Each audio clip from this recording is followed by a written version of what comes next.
bioscience research, education, and urban life in the heart of a bustling downtown.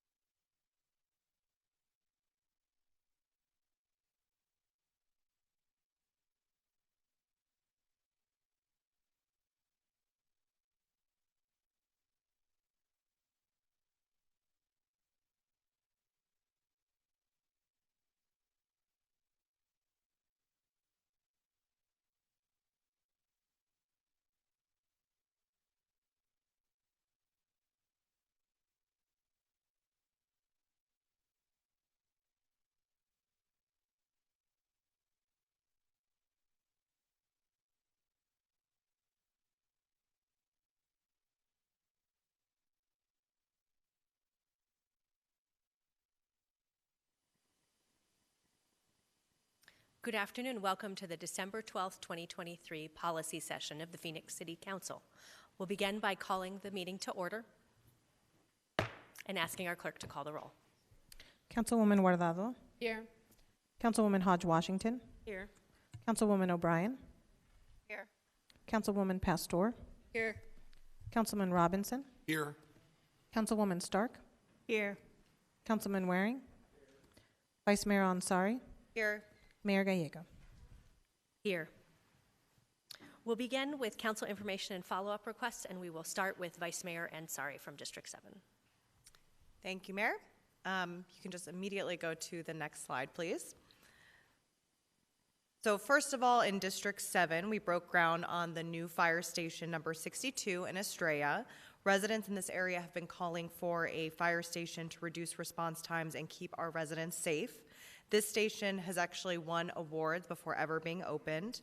Other things to know, it's going to house a community assistance program. There will be EV charging available, and soon it will be neighboring Estrella Civic Space Park thanks to the passage of the 2023 GO bond by Phoenix residents. Next slide.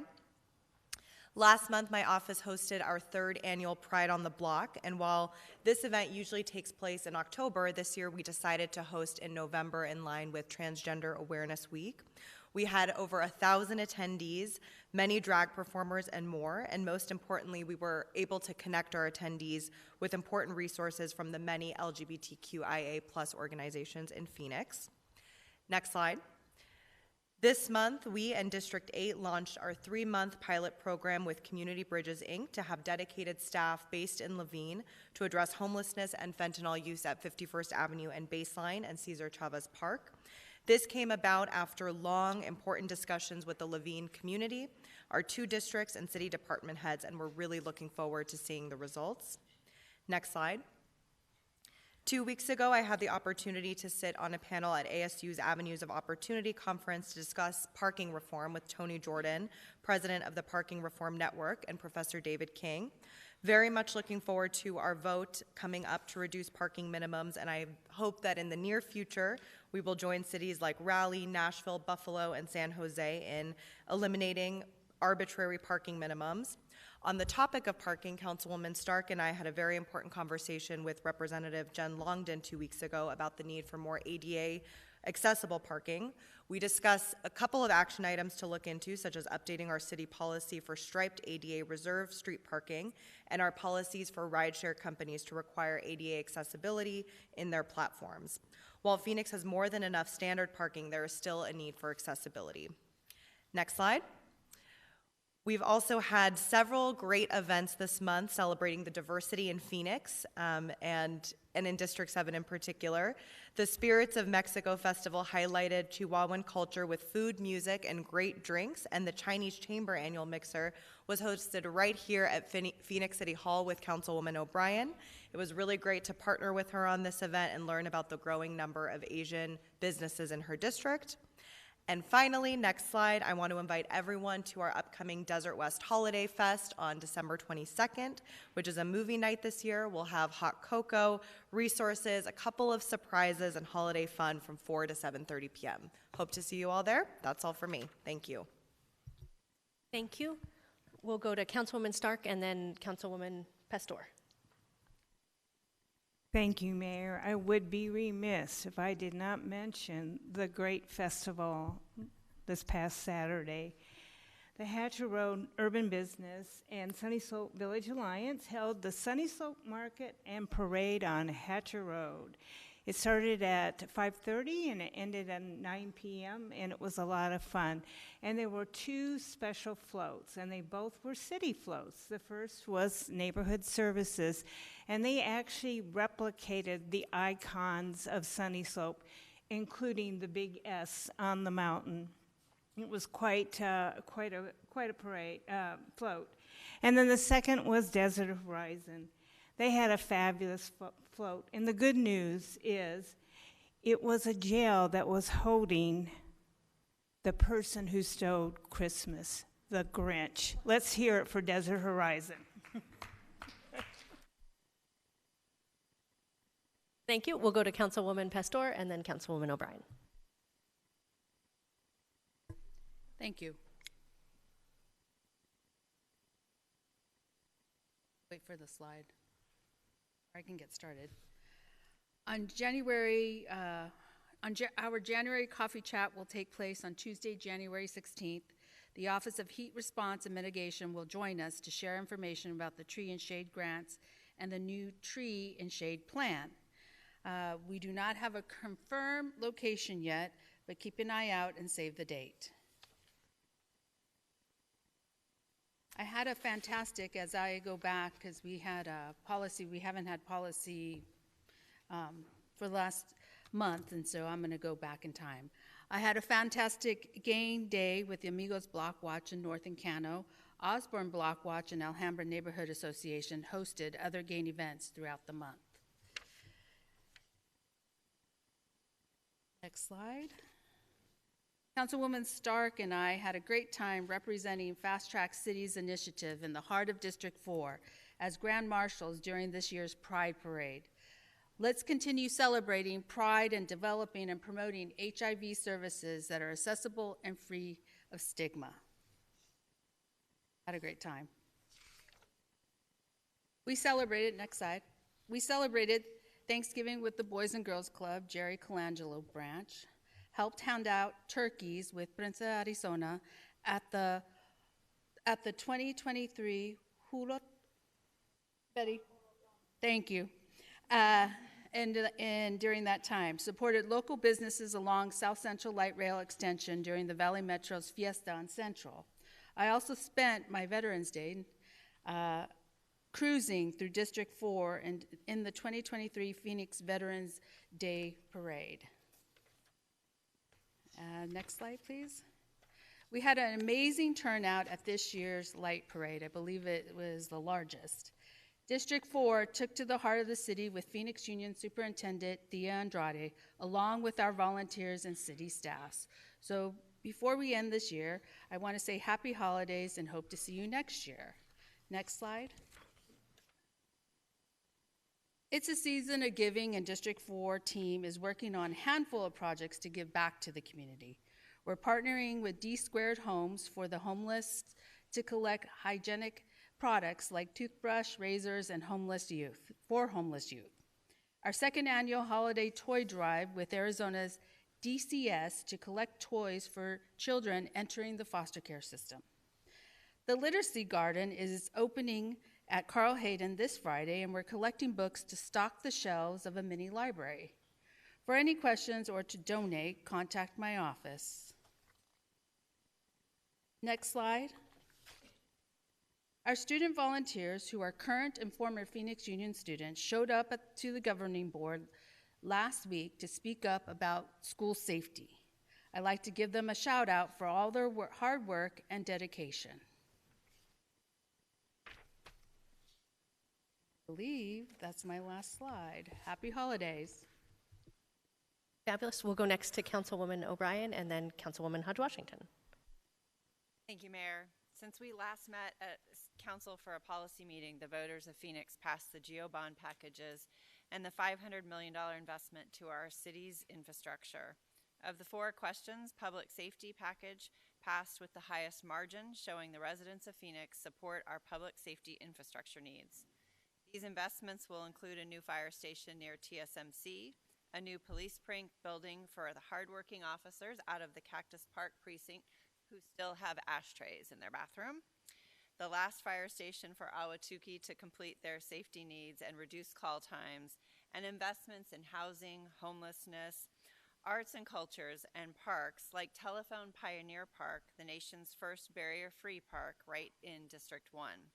Thank you to the residents and voters for investing in your city.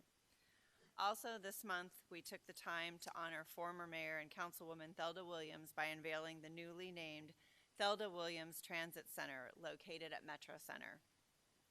This transit center will house regular city buses, regional rapid buses, and feature the first in-state elevated light rail line and platform, which will go up and over I-17. As we prepare for the transit center to open, I continue to work closely with Valley Metro and our police department to prepare a plan of action to ensure the safety of our riders and visitors at the new end of the line platform. This past week, as she already mentioned, I had the honor to co-host with Vice Mayor Ansari the Chinese Chamber of Commerce's holiday celebration here at City Hall.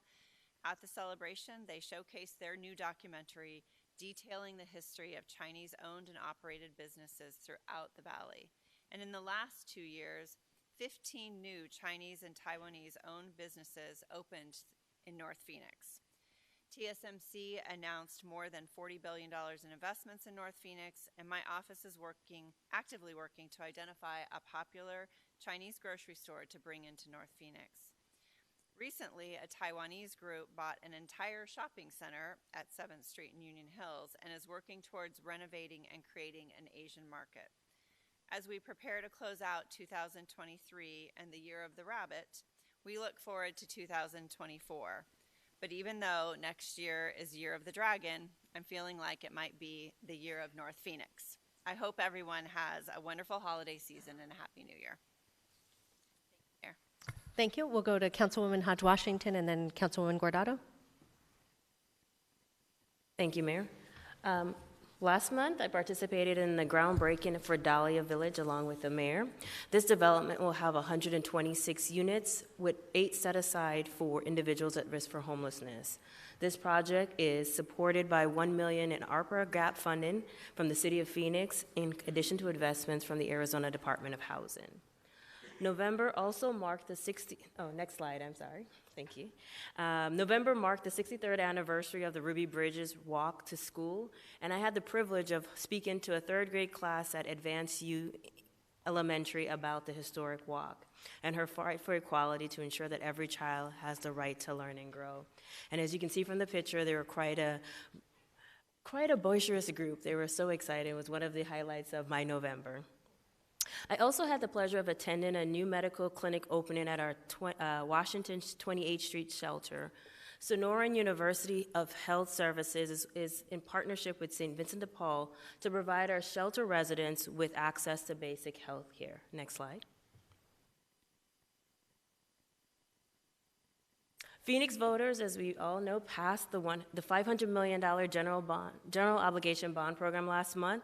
This is the first bond the city has had in nearly 2 decades.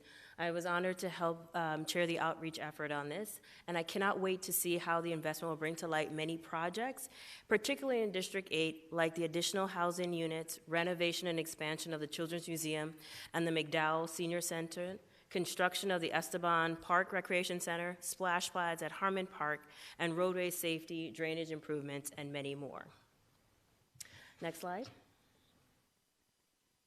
And this past Saturday, my office hosted a family-friendly holiday community event, which we call the D8X Kickoff to the Holiday Sneaker Ball Edition.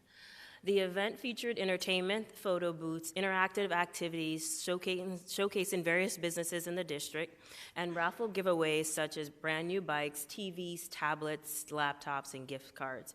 I want to say a special thank you to the Parks Department for allowing us to use Harmon Park, as well as to the Fire Department for showing up to provide immunizations for those that wanted services. I also want to say thank you to our vendors, sponsors, and volunteers who made the event a success, and most of all to our residents that came out to participate. To the rest of the City of Phoenix, I wish you all a happy holidays. Thank you, Councilwoman. Councilwoman Guardado. Thank you, Mayor. First, just want to give a big shout out to Dave at the Maryville Community Center for helping us in this time when we do a lot of giving in our district. We, on the 18th of November, we hosted our 4th annual Pavazo, where we were able to give out over 500 turkeys and bringing together with the community and having everyone come together and have a great time. And then also, I just want to thank everyone who came out to this year's APS Light Parade. My team and I had an absolute blast sharing in the holiday spirit with some neighbors and friends. I wanted to especially thank the musicians from Banda La Alterada and dancers from Ballet Folclórico Itzamatul del Valle del Sol, as well all of the members of the Phoenix Labor Movement who joined us this year. As we get closer to the holidays, I want to extend a very special invitation to all of our West Phoenix families to the 4th annual Very Merry Maryville celebration. The event will be this Saturday, December 16th, from 5 p.m. to 9 p.m. at the Maryville Community Center on 51st Avenue in Campbell. This year's event is going to be bigger and better than ever, with music, live entertainment, a kids' play zone, raffles, free food, a chance for the kids to visit Santa Claus and pick out a present, and a special guest including the Suns dancers and Maryville's very own Jose Andres Hernandez, midfielder for the national champion Phoenix Rising, plus the big trophy. This year's Very Merry Maryville has been made possible by the generous donations from dozens of groups and the incredible hard work of my District 5 team. I am so thankful for all the support we continue to have in our community to bring events like this to our working class families, and to everyone, happy holidays. Thank you. Any additional comments? We will move to our agendized items. Do we have any reports or budget updates by the acting city manager? Mayor, I do not have any updates. Great. Then we will move to item 1, Maricopa Association of Governments Interstate, a freeway update. We really appreciate everyone who's come together for this. We are now more than halfway through the Broadway Curve project, and when that project was moving forward, the council got an update on it, which was, I think, very helpful to all of us with such a major impact. There will be a similarly important project moving forward, assuming that the voters extend the regional transportation sales tax. And I think it's important we all understand what is in that program, as well as the impact on important community assets. This project is in the area of the airport, so will be a collaboration with multiple parts of the federal government in addition to ADOT and the city of Phoenix, and we appreciate the team coming together. I'll turn it over now to our Deputy City Manager, Alan Stevenson, to introduce our colleagues, including from the Maricopa Association of Governments, and welcome the senior team of MAG, including Ed Zerker. Thank you, Mayor, members of council. As the mayor stated, we are here to discuss a Maricopa Association of Governments-led study of the I-10 freeway corridor, Deck Park Tunnel, where the city of Phoenix and ADOT are partners on this project, but it is a MAG-led study. I have with me here John Bullen, who's a Chief Transportation Officer, and Bradley Williams, a Transportation Engineer from MAG, along with Maisha Harris, who is the city's ADOT liaison. With that, now I'll turn it over to John, who's going to kick us off here, and then we'll be here happy to answer any questions at the end. Thanks, Mayor. Thank you very much, Mayor. Members of the council, we are very happy to be here with you today for the opportunity to present on our study. So we're here to give an overview of our study, which does stretch between the Deck Park Tunnel and the I-10, I-17 split interchange, as you can see on the screen. However, before getting into the study itself, I wanted to provide you all with some additional context. As we think about our freeway system here in the Valley, certainly relative to our peers across the country, it's relatively new. In fact, before Proposition 300 was passed by Maricopa County voters in the mid-1980s, all we had was I-17, portions of I-10, and portions of US 60. Certainly with Proposition 300, which was approved by Maricopa County voters in 1985, and its renewal of Proposition 400 in 2004, we've built out much more of our freeway system. However, a lot of that initial infrastructure that we built before Proposition 300, or even in the early stages of Proposition 300, is aging. Travel patterns have changed. Economic conditions certainly have changed. As such, MAG, as the regional planning agency, has started to go back and look at these sections of freeway and try and figure out a way to make them work better, not just from a traffic movement perspective, but also from a safety perspective.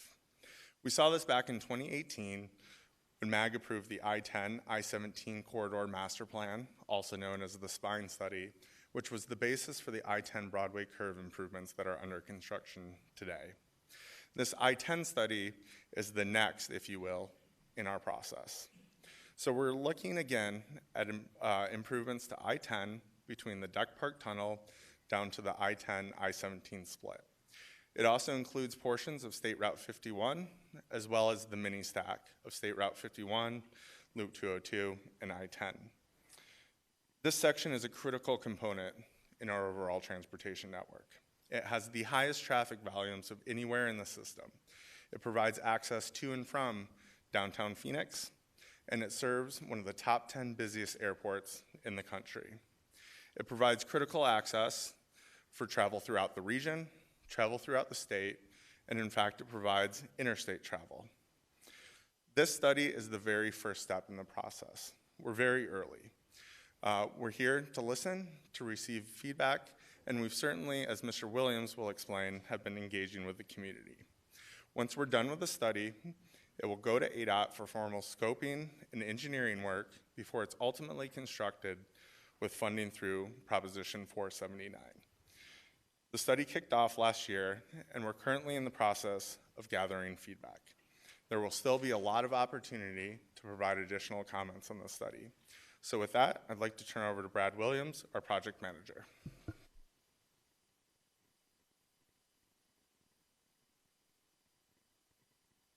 Could you activate your microphone? Is it not on? Beautiful. Thank you, Mayor Gallego and members of the City Council for the opportunity to present this project to you today. Oh, there it is. Okay, it's working. As John mentioned, this is the highest, this section of the freeway has the highest volumes in the region. That's from a study that was done earlier this spring, counting freeway links around the region. Our study has three basic elements to it. The first is to address the problems, identify them, both for safety and operations, then to find the most cost-effective and implementable solutions, and then finally developing recommendations that will be the framework for improvements funded through Prop 479 in the future. The the partners in this study include, of course, MAG and ADOT, the City of Phoenix, Sky Harbor Airport. We're also including the Federal Highway Administration and the Federal Aviation Administration because they have regulations that we need to abide by when we get close to the airport. Where we are right now is we have a public engagement program that is underway. I'll speak about that in a little more detail in a minute. And we're beginning the process of testing different alternatives to find solutions to the problems. We have several objectives. I'll just highlight a few of them. Improve safety, enhance traffic operations, and to improve access to downtown Phoenix and Sky Harbor Airport, among others. And what I'd like to do now is to look at some of these objectives in a little more detail. The first one is improving safety. This section has a lot of crashes. There are some numbers on this slide. I'd like to focus first on the second number down on the left, 5.4. That's the number of crashes on this section of the freeway that occur every single day on average. This data is coming from safety data from the years 2016 through 2021. So this is actually a 6-year average of 5.4 crashes every day. The bottom number, 1.2, is the number of those crashes that cause severe injury or death, and that's 1.2 crashes every month. On the right-hand side, you can see we have a temperature map here, and I should go back one and show you the locations for the most frequent crashes, which you can see in the red dots. and then the most severe crashes you see in the red dots here. And if you can see the little black dots, each one of those black dots is a crash that resulted in severe injury or death. Actually, that resulted in fatalities. So let's move on to operations. We have no shortage of challenges with operations in this section. I think we all are aware of that. What I want to do is to give you some examples, and I'm going to do that by taking us all on a little drive. And as you can see in the gold arrow, we're just coming out of the mini stack interchange. We're heading south towards Sky Harbor Boulevard, and traffic is going very well. We're averaging 59 miles an hour as we start this trip. But as we move down, things change very dramatically. And by the time we get down to Sky Harbor Boulevard, we're down to 8 miles an hour. Now what's happening here is there's a bottleneck down probably south of Sky Harbor Boulevard, and it's causing queuing, backing up. So we have cars backing up all the way up the freeway, and we've all experienced this. And so we're all slamming on our brakes as we stop. We have a problem with speed differential. We have very fast cars moving towards cars that are moving very slowly. I want to take another example now, which is actually an earlier portion of the same trip. In this case, you can see the red arrow. We've gone through the tunnel, we've passed 7th Street, and we're reaching the 16th Street off-ramp. On the right-hand side, the figure that you're seeing is from metadata. Every dot that you see in that figure is a car. And the red dots are cars that are moving very slowly. The yellow dots are moving very quickly. So what you see here is on the right-hand side, cars are barely moving. And that's typically what happens when you have a long backup at the mini stack. Cars are trying to get to the 51 and the 202. They have to sit in a long queue. Meanwhile, on the left-hand lanes, you have cars whizzing by. And this speed differential creates a number of problems. It's very difficult to weave between those lanes. We have lots of sudden stops and starts, and people have incentives to queue jump. Go as fast as you can in the left lane, and then suddenly swerve over into the right lane to get to your exit. All of these increase the likelihood for crashes, and it takes us right back to the first objective, which is safety. So what we're looking at here now is, if you can see the blue lines, those are areas where there's speed differential, where one of the two examples I just gave you is occurring during peak hours. I'm going to superimpose on that those hot spots from the crashes. And what you can see is a very strong correlation. So our conclusion is, if we can reduce the amount of speed differential, we think we can significantly reduce the number of crashes. Moving on to the next objective, which is enhancing access to downtown and to the airport. We're actually looking at a larger area than just the blue lines that you see in this figure. We're looking at the entire area within the inner loop, within that rectangle of freeways, so that we can see how the arterial streets are affected going into and through downtown, as well as feeding the airport. This is a figure that looks at the importance of this facility to the entire region. This is a Google Maps print. The color coding here is red lines are where you have heavy congestion. Green lines is where you don't. And what you see is those red lines tend to focus right around downtown, right around the area that we are. And it's just another visual indication of the importance of this section of freeway to the entire region. What I'd like to do now is to talk about some prototypical types of improvements that we are looking at to see how we can improve the operations and the safety. And I'm going to begin with a section where you have on and off ramps very close together. We're looking at a section of freeway. On the left-hand side is an on-ramp. The cars are moving from the left to the right. And as the cars are added, we have more cars in the middle than we have on the outside. Then we get to the off-ramp, and some of those cars leave. When those ramps are too close together, or when there's too much traffic, the weaving across the lanes to get to and from those ramps becomes quite a challenge. And one way that we can make that better is to reverse the order of those ramps. Have the off-ramp first, on the left side and then move the on-ramp to the right side. It doesn't affect traffic on the ends, but it reduces the amount of traffic in the middle. There's one problem, though, when you do that, and that is the two ramps tend to run into each other. So you end up having to elevate one. We call that a braided ramp. Here's another example where we have cars weaving across several lanes, which is certainly something we see a lot in this section of the freeway. And that creates, every time a car is weaving to another lane, that's increasing opportunities for crashes. So a solution here is to put in some barriers so that you can't do that, at least not all the way across. And so this is another restriction on weaves that we're looking at as a possible solution. This slide has two diagrams that they're both the same. I'm going to show you two examples of dealing with the same problem. So you start on the left side and you've got a 4-lane cross-section. Then you have an off-ramp.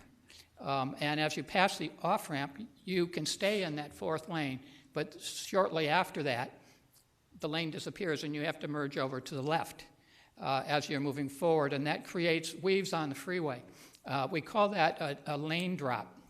Now, one of the solutions to this problem, as you can see on the upper left-hand one, is that we fill in the gap. We just allow that 4-lane cross-section to continue all the way across, and we call that an auxiliary lane. Another example for the same problem is to go in the opposite direction and remove that decision. So you don't have a 4-lane cross-section as you pass the off-ramp. It becomes an exit-only lane. And that reduces the amount of weaving that occurs. The final example that I have is an opportunity to get on and off of the freeway without actually using one of the interchanges. And you do that if you get onto the HOV lanes. So here you can see we have some direct ramps connecting to a cross street that go directly on and off with the HOV lanes. Now we have some of those. 3rd Avenue, 3rd Street have some of these. We're looking to see if we can't get a few more of them in there. So those are the prototypical examples of what we're looking at. I also want to mention that we have some more system-wide or corridor-wide improvements, things such as lane usage and technologies that we're considering, and there are a whole host of previous studies that have been done in this area. We're taking all of those findings and recommendations and considering them as well. So where we are right now is that we are in our public engagement program, which began in November, and we have a survey that's underway right now. The survey has 2 parts. One is there's a list of 10 questions or so that you can answer, but in addition to that, we have an interactive function where we have a map of the corridor. You can drop a pin and point to a specific location and tell us your experience, your observations, and your suggestions on what to do. We want to let you know that that survey is continuing now until the end of this week, and then it will be over. But if you know of any interested groups or people who would like to take that survey, we encourage you to let them know about it in the next few days. We'll also have a public meeting next year when we are at a point where we're ready to recommend the improvements. As they're in draft form, we'll have a public meeting so that we can share those with the public and get comments and questions at that time. So the current schedule is that we've completed the point where we've looked at the problems and we've identified a number of strategies. We have the public input program and the evaluation of the strategies going on right now, and by the spring or summer of next year, we'll have recommendations for implementation. And those recommendations will be the basis for improvements that are funded through Prop 479 in the future. And Mayor Griego, that ends my presentation. I'd like to hand this over to Maisha now for some closing comments. Thank you very much, Brad, for that presentation. I am very much involved in the public involvement as well as the study team. So if you have any questions, please direct them directly to me on behalf of the city or any of your constituents, and I'll relay it back to the team. And with that presentation, Mayor and Council. If you have any questions about this presentation, please let us know. Fabulous, thank you. And Maisha, we all know you, but for the folks watching, what is your role at the City of Phoenix? My role at the City of Phoenix is the ADOT liaison, so I am the bridge between the City of Phoenix and ADOT, and I manage the freeway program. Wonderful. So we've kept her busy with a huge amount of programs, whether it be Broadway Curve or the I-17. Right. And we appreciate you. I think ADOT also really appreciates having that partnership and that great continuity. Councilman Waring will ask our first question. I appreciate it. So it seemed like you were focused on the area between 7th Avenue and 7th Street off the 10, coming under the tunnel. Is that with all the lanes crossing over and so forth?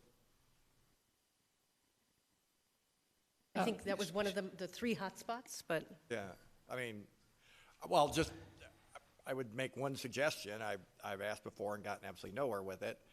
So if you're driving into that tunnel, yeah, you're going to be crossing over lanes and so forth. If you ever do construction in there, it would probably be just an undrivable hell. You might as well just shut down downtown. So that may not solve every problem. But one thing that makes things worse is the visibility in there. I've complained about it before. People have said, oh, no, the lights are bright enough.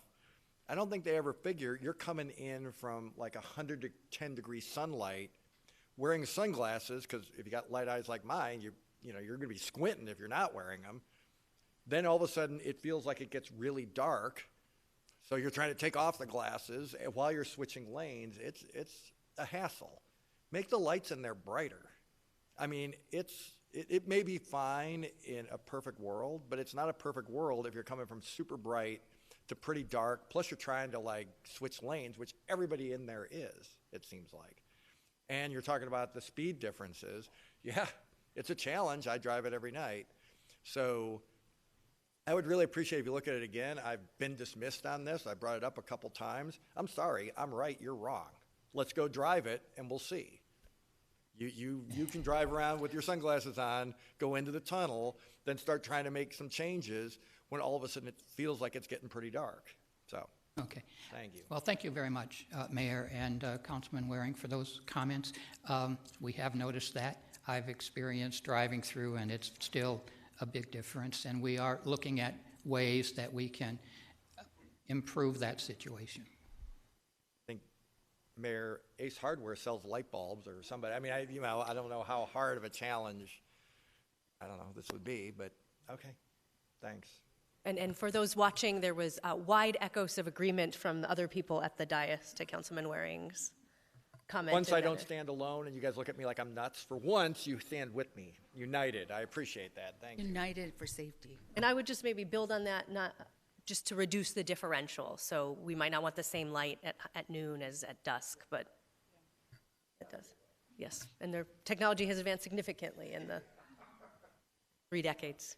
Councilwoman Stark. Thank you, Mayor. I'm actually a big fan of the direct HOV connectors. Where else would you be looking at besides 3rd Street and 3rd Avenue in your study? I'm curious because there doesn't seem like there's a lot to give in that area.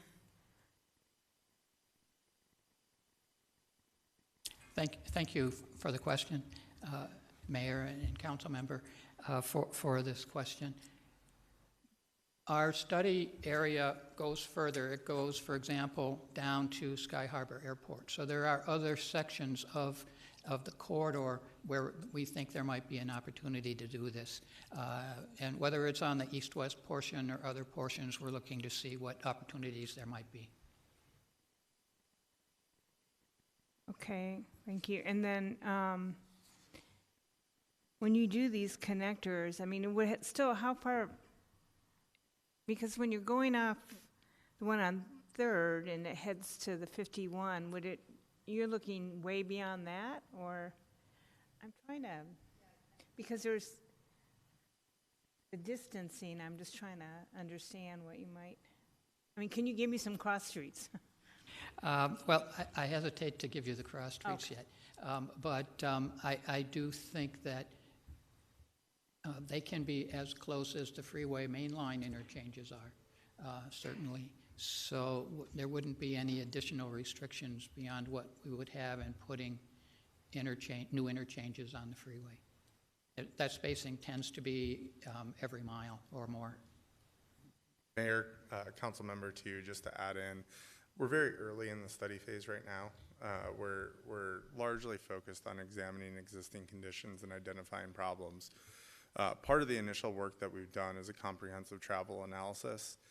So as we continue to gather these inputs, we'll be looking at where that connectivity is needed.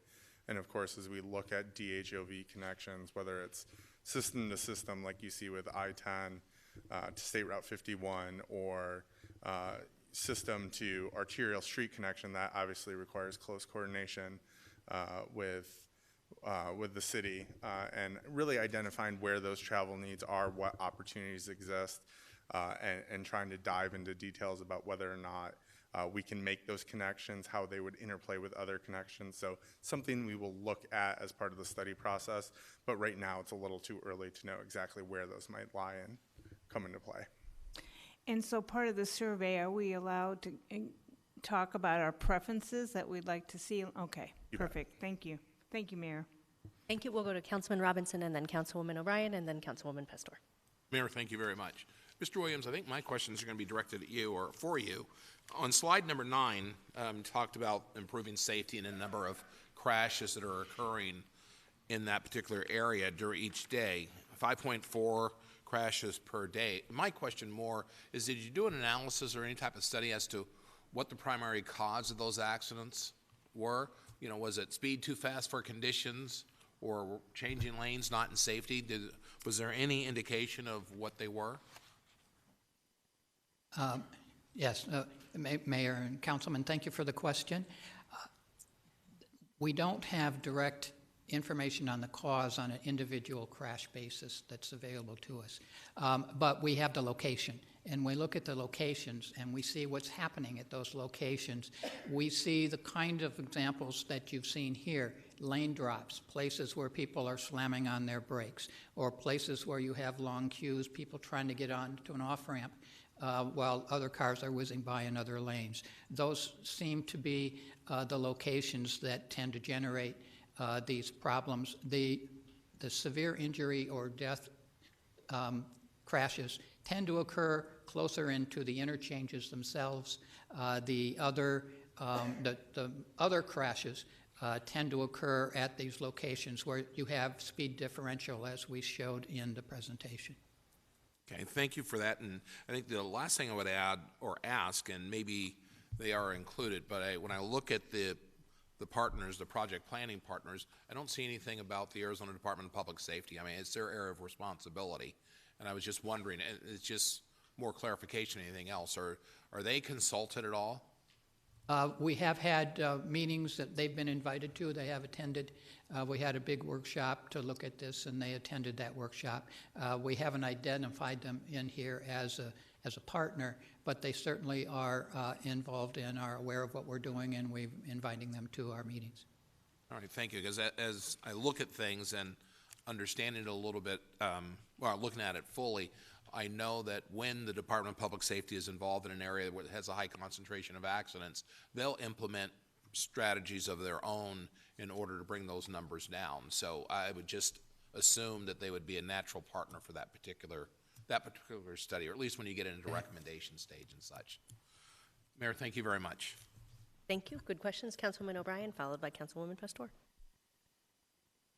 So I'd just like to clarify, because the packet of information in your slideshow says Deck Park Tunnel to I-10, I-17 split. However, the maps that you showed and the data you provided us is actually from what looks like about the tunnel to the east, and involves the 51, parts of the 202, what I call the old I-17, because I've lived here for a long time before 10 went through.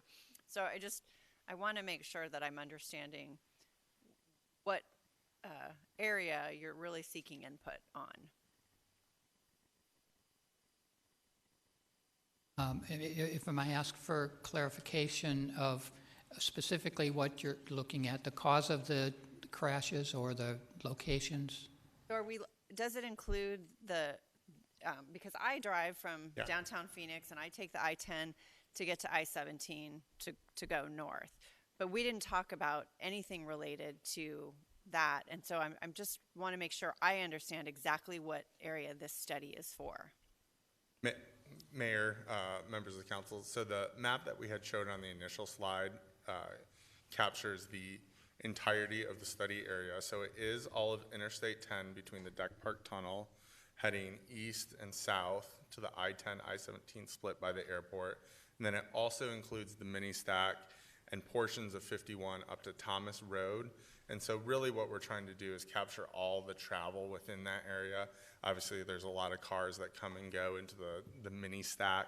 And so we wanted to make sure that we looked at a holistic area for purposes of the study. Okay, so literally the I-10, I-17 split, not the split of I-17 north off of I-10. Right, that's correct. That's okay, correct. Thank you.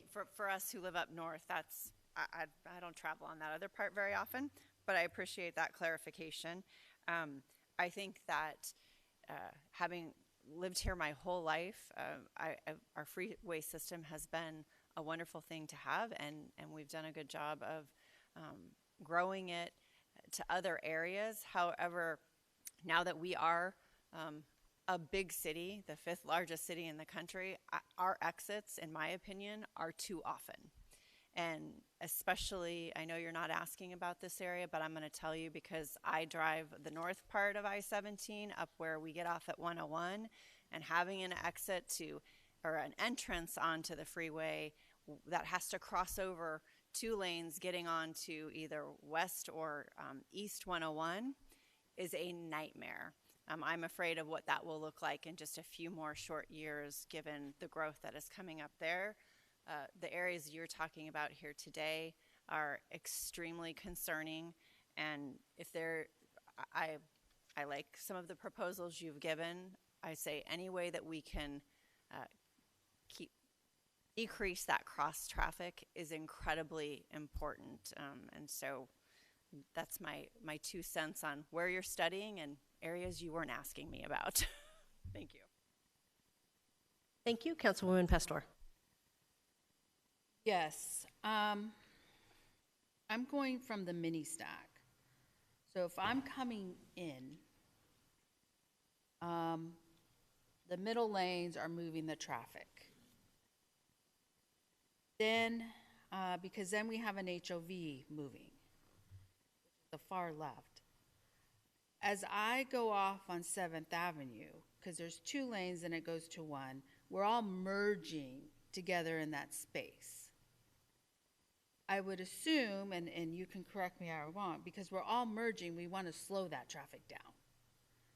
Because in the middle, if we're not, it's moving, but there's merging happening on the sides.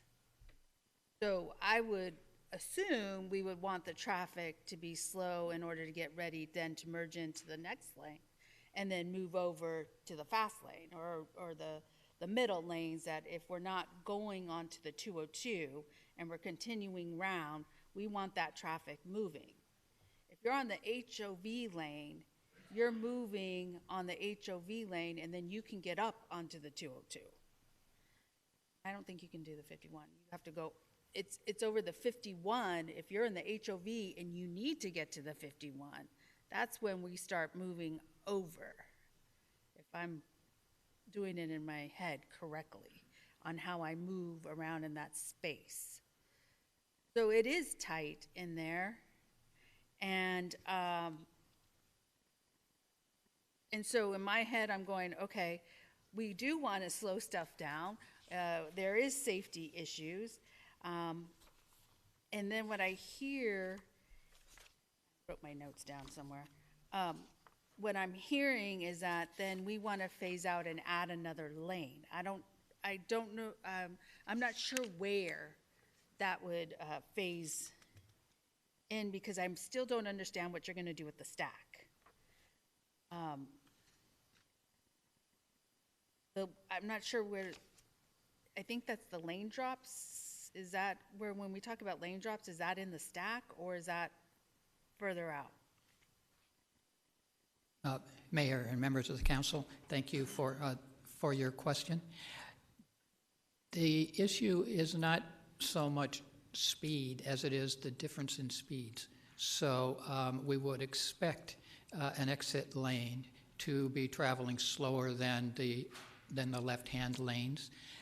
When that's a difference of 10 or 20 miles per hour, it's not a safety issue. When the difference is 60 miles an hour, it becomes a safety issue. On the question of how are we going to make these improvements fit within the existing right-of-way, I don't have an answer to that question yet because we still have a lot of work to do. But that's our challenge, is to find a way to do that. I think there are some ideas that have been received so far that might require additional right-of-way, and they may or may not find their way through the process. But we're doing our best to find a solution that's not going to require any additional right-of-way. And Mayor, Councilmember too, I think you were alluding to some of the challenges with the speed differential and, how do we go about solve that? And so that's where we're looking at some of those corridor-wide or sort of system-wide strategies where, maybe you do look at some sort of speed control system where you have the lanes going slower at certain times to accommodate the slow traffic in one lane versus quicker traffic in another. So that's all part of the strategies that we're looking at here, recognizing that it's a really tight area, and we do have some limitations with the existing infrastructure that's out there. Okay, and then slide 19. The braided ramps, where would that go? Or where is it being considered? Yeah, Mayor and Council Member, thank you for the question.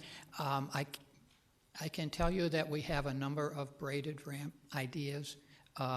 They're not all as simple as the example that I showed you on the screen. They can be more complex. They don't necessarily require additional right-of-way because you can put ramps on top of each other when you braid them. And that's the kind of thing we're doing. And there are several different locations where that's possible. And we will certainly be studying that in great detail and have much more to tell you about it in future meetings. But at this point, we're not at a point where I can give you a specific example. Mayor, Councilwoman Pastor, if I could just add to that, at this stage of the study, what we're presenting is some of the options that are being looked at, and they're still gathering data. Hence, the survey is still open and doing analysis on what type of option should be applied in different parts of the freeway system to come up with a holistic set of recommendations. And so that's why we don't have specifics on where that would be applied. It was just to be used as reference of these are some of the options that we are looking at from the study standpoint from MAG. Thank you for the clarity. I understand what we're doing. I'm asking these questions intentionally because with the braided ramps, I think of, and I'm thinking ahead, and that's why I'm asking the questions, because the questions will get asked to me. Would you have to acquire more land? And if you do, where would you acquire it for a braided ramp? Because I'm trying to physically, in my head, think where would this happen and what land would be acquired and what displacement would happen. Thank you, Mayor and Council Member. I understand that everyone's going to be very happy if we can find solutions that don't require any additional right-of-way, and that certainly includes MAG. We're looking to find solutions that don't require additional right-of-way. Not knowing yet what we're going to discover as we go through analysis, we might find a need in some cases. We can braid ramps without purchasing new right-of-way. Okay. And the solutions we're looking at, one of our primary objectives is not to take any more right-of-way. So we're taking that seriously and hoping we can achieve that objective. Okay. And then slide 20, multi-lane weaves. If the HOA lane is, I don't know what you would call it in the transportation world, in the streets world. If the HO lane, you're not able to move over to, say I'm getting off the 51. Here we go. I got one. I'm in the HOV lane. I have, I'm allowed to be in the HOV lane. I need to get off to the 51. I have to move over in order to get to the 51.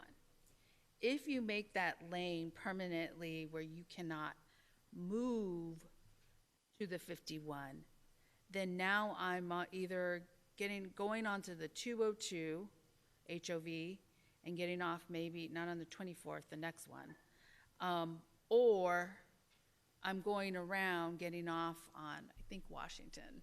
Can't remember. So then how would you educate or get people not to take the HOV, but yet we're encouraging people to take the HOV? That's where my mind goes on how we make this happen in a safe way. Kind of reminds me of the reverse lanes, but. Okay. Mayor, council member, I really appreciate that question. It's an important question. We are looking at the HOV system as a system and looking for ways to address all the issues you just suggested to make it easier to understand, easier pathways for the HOVs. Certainly the weaving of HOVs in and out of the HOV lane along this entire stretch is an issue, and we need to deal with those. So we're not only trying to improve operations on the main line, we're also looking to improve HOV facility in general and the people who use it so that they have a better experience. Okay. And then my last question is, I have two. Slide 22.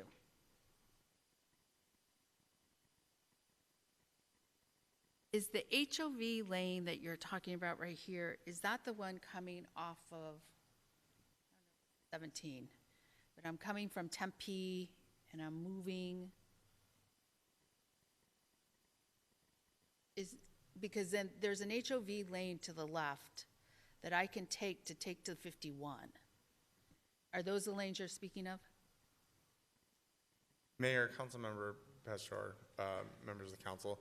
So when we're talking about HOV lanes and HOV connectivity, there's a couple different types of connectivity that's provided. There's the system-to-system HOV, what we call a direct HOV ramp, and that's really intended to facilitate those large movements between one freeway facility to another freeway facility to avoid that problem you just mentioned, which is trying to weave all the way over from the HOV, which is in the far left lane, all the way over to an exit ramp all the way over on the right. So as part of our study work to look at the system, trying to increase the number of system HOVs is a definite objective because that helps traffic operations. This particular example deals more for those connections to the arterial streets. So think the 3rd Avenue type connection, okay, where you get off in the center of the freeway and then you can access the arterial street system. This is the 3rd Avenue one.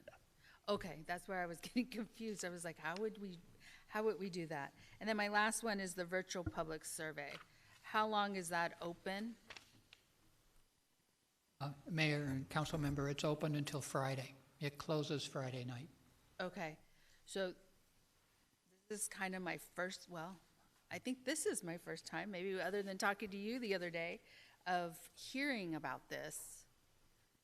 So I'm now aware of it, and I'm going to go back to my historic communities and say, hey, you better take this survey, but they only have till Friday.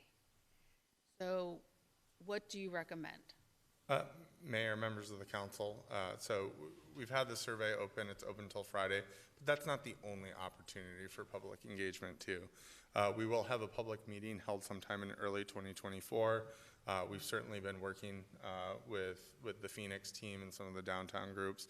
Certainly happy to present on the study and take feedback throughout the duration of the study As I had mentioned, this is very early in the process, and one of our objectives is to listen, to get that feedback, so that as the study develops, as future ADOT work develops, we can make sure that all that input is incorporated. Thank you. And Mayor and members of the council, if I may add, we can be sure to give you a link to the survey if you want to look at it before the week is over. Maisha, can I ask for your assistance in getting that link to her?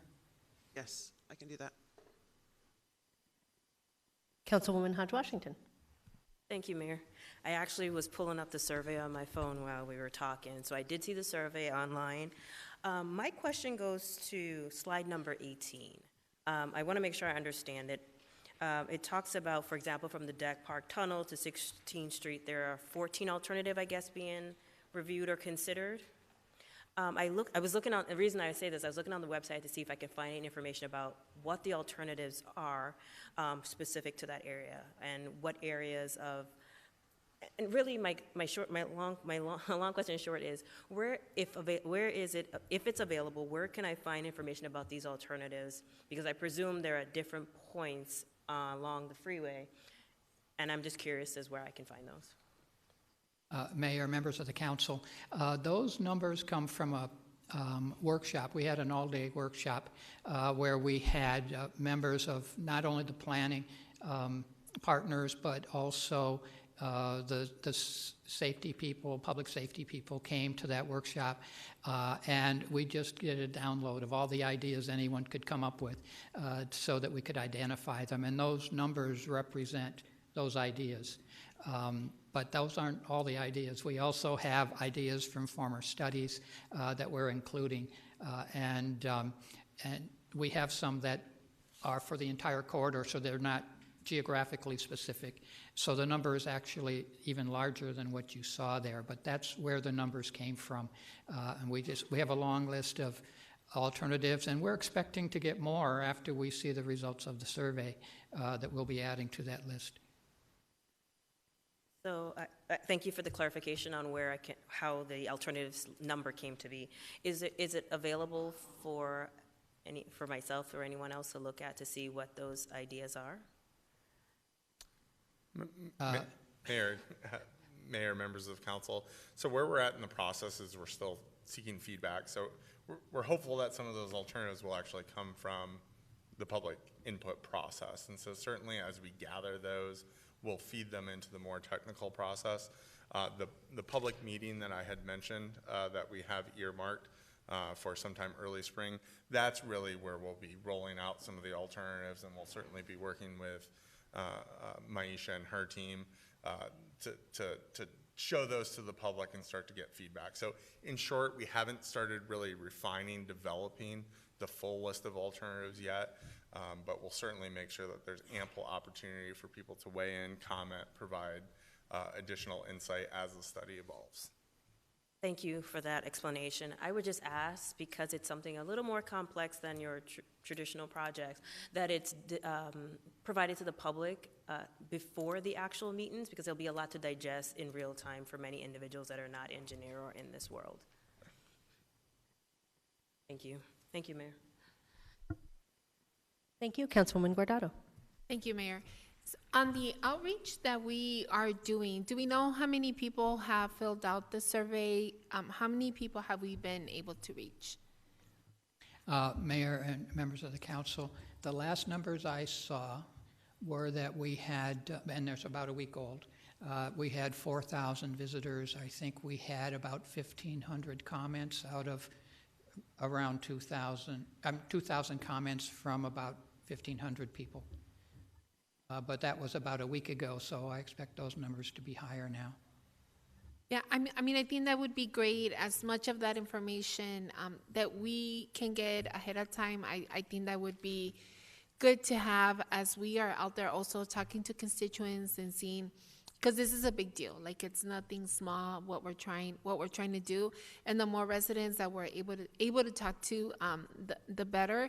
And any of this information that you have that you can share with our offices, I think it would be good, so that we can get it out there as well, and making sure that people can also participate. Thank you. Thank you. John. Mayor, members of the council too. As we were sitting here and getting some of this feedback, we didn't know exactly when this policy meeting would occur. So we're actually able to extend the survey deadline to December 22nd. So we will go ahead and do that, and that will provide some additional opportunity for comment. Thank you so much for that. Important breaking news. Thank you.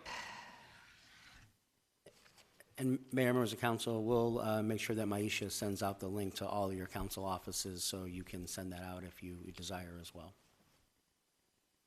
Wonderful. And so just to recap, particularly important now is areas for improvement, pain points, areas you have found dangerous, and then there will be, particularly in summer, spring 24, a more robust public meetings, and that could include the major residents and businesses in the areas, as well as more regional conversations about what is coming and how to prepare for it, and hopefully we will do great public engagement throughout so that people flying to Sky Harbor will know what to expect and can plan ahead. I think we had some great lessons learned from Broadway Curve, as well as people who are visiting our downtown and might not know what changes are happening.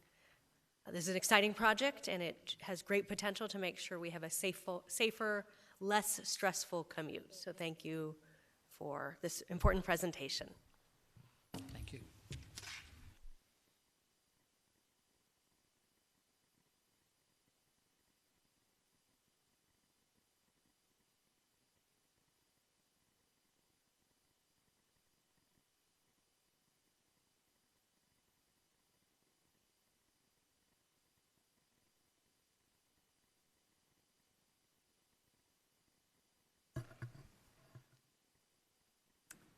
Thank you. We will next welcome the Office of Homelessness Solutions for an update around housing and homelessness, and noting that we have key partners in the room as well, so thank you for working with the City of Phoenix on this. We are seeing a significant increase in people experiencing homelessness throughout our entire country, and Phoenix is certainly not immune. At the city, we are putting more resources behind shelters than ever before by a wide margin. But even then, there is not enough to shelter everyone, and so with limited resources, it's especially important that we are making the best decisions possible. And here, that means making data-driven decisions as much as we can. This is an important presentation for everyone on the council, and we each have our goals. My office has been working with OHS to put together statistics that help us better understand the challenges we face so that we can best address those challenges and help every individual with whom we come into contact get on the road to being in their own home. We will begin with Deputy City Manager Gina Montez to introduce the item. Thank you. Good afternoon, Mayor, members of the council. I'm here with Rachel Milne, Director of the Office of Homeless Solutions, and Scott Hall, Deputy Director. We'll be providing an update on the city's efforts to address homelessness. As you alluded, Mayor, the crisis of homelessness in our community is complicated, it's multifaceted, and it's seldom a linear process to resolve any individual's path to permanent housing. The city, we're playing a major role in this effort, and thanks to your support, Mayor and Council, we've dedicated tremendous resources to addressing this problem. What our part, the city's part, is a portion of what should be a regional system in addressing the issue. Today we will discuss both regional and Phoenix data points to illustrate what we're facing as a community. This includes a review of the homeless system, performance measures, and really key indicators that the Office of Homeless Solutions is monitoring. We will also provide the much anticipated data from the encampment efforts around the Human Services campus. And finally, we'll outline the plan for permanent shelter beds, because as you know, we had stood up a number of temporary opportunities for shelter for folks as part of our efforts around the Human Services campus. So now I'll turn the presentation over to Director Milne to complete the presentation. Good afternoon, Mayor and members of the Council. We wanted to start today's presentation with a comparison of population side by side with the 2023 point-in-time count.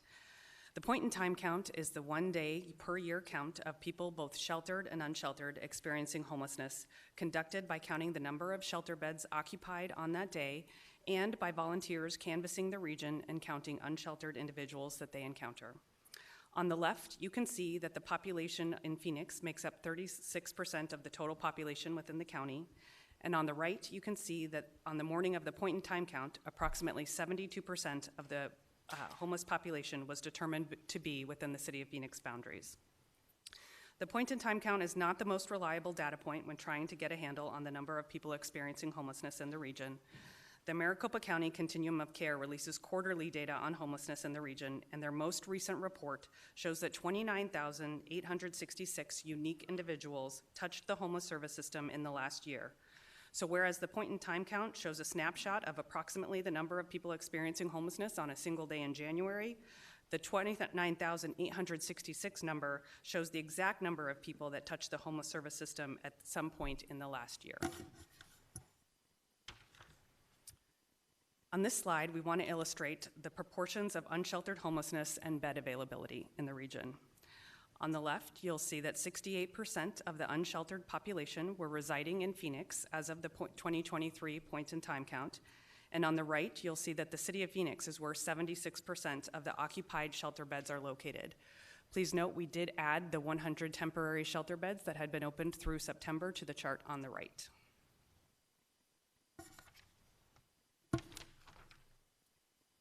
Next, we'd like to illustrate what we call the inflow of households that were new to the Maricopa region, and that alongside the outflow of households that were able to be housed in the region in the last year.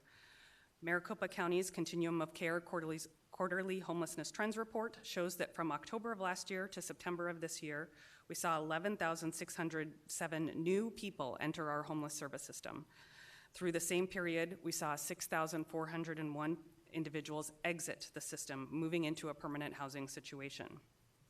We show this today to demonstrate that the need to slow the inflow of people coming into the system and to help more people exit the system into affordable housing solutions. This is a month-by-month look at the inflow and outflow data from the previous slide. The yellow bars measure households newly appearing in the homeless service system each month, and the green bars measure households exiting the homeless service system into housing. We show this data in this manner so that we can show that we do not see a dramatic increase in people coming into our region in the winter months, as has previously been discussed. The next part of our presentation will focus on homelessness interventions and the measures we use to gauge performance. First, we'll discuss emergency shelter, where we've had a huge focus over the last year, because shelter is often the first step toward ending an individual's homelessness by providing safety and stability.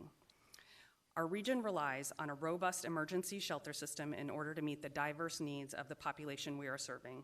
The system has shelters dedicated to special populations, such as for women, youth, veterans, victims of domestic violence, and shelters specifically for families with children under the age of 18. Some of the key indicators we are required by the U.S. Department of Housing and Urban Development to gauge to shelter performance are the length of time someone spends in shelter before exiting, with a goal of trying to reduce their length of time experiencing homelessness, the number of positive or successful exits from shelter, which would include moving to a better, more permanent situation, such as obtaining a lease on their own, obtaining a lease with a subsidy, living permanently with family or with friends, and finally, the number of people that return to homelessness after having been housed. This slide examines what we call traditional shelters. Shelters that are congregate in nature, which are dorm room style, often larger shelters with an on-site case management services for those most in need. Our regional goal is to maintain a less than 90-day stay in a traditional shelter. The average traditional shelter in our region has a 38-day stay, and the City of Phoenix funded shelters had a 41-day stay shelter last fiscal year. And I'll refer to Phoenix funded providers many times in the presentation today, and that doesn't necessarily mean we fund 100% of a shelter, but we fund a portion of that shelter operations, which gives us access to their data. As for positive exits from shelter, our regional goal is to have a greater than 19% positive exit rate. The regional average is 14%, and the Phoenix-funded traditional shelters have a 15% positive exit rate. The indicator measuring returns to homelessness is a little murky. It looks to see if a client returned to homeless services within 1 year of successful program exit. The regional goal with this indicator is to have traditional shelters maintain a less than 13% return to homelessness for those exiting their shelter. Our regional average is 29%, and our City of Phoenix funded traditional shelters have a return to homelessness rate average of 30%. This next slide examines non-congregate shelter or bridge housing. These sites would include a unit where each individual has their own private space and their own door. Please note this data is from last fiscal year, so it does not include all of the transitional lodging sites we brought on board within the last few months. Our regional goal with congregate or bridge housing is to maintain a less than 45-day stay. The average in bridge housing stay in our region is 78 days, and the City of Phoenix funded sites had a 92-day average last fiscal year. This is largely attributed to the lack of affordable housing and places for people to exit the homeless service system. As for positive exits from bridge housing, our regional goal is to have a greater than 39% positive exit rate. The regional average was 34% in this category, and the Phoenix funded average for positive exit destinations was 26%. And lastly, returns to homelessness. Our regional average is to have less than 13% return to homelessness from a bridge housing situation. The average in our community is 20%, and the City of Phoenix funded sites do not have an average because they weren't in operation long enough to have that 1 year lag where we could measure people exiting. And finally, we'll look at our family shelter data. Our regional goal for family shelters is to have families stay less than 90 days in a shelter situation. The average stay for all shelters in our community is right at 90 days, and Phoenix-funded shelters have a 92-day, Phoenix-funded family shelters have a 92-day stay average, sorry. As for positive exits from shelter, our regional goal is to have a greater than 69% positive exit rate from family shelter. Our regional average is at 63%, and the Phoenix-funded family shelters saw an 84% average positive exit rate last year. And finally, our returns to homelessness goal with family shelters is to have less than 7% return to homelessness within a year of exiting. To have our family shelters currently are at 16%, and the City of Phoenix funded shelters have a 12% return to homelessness rate.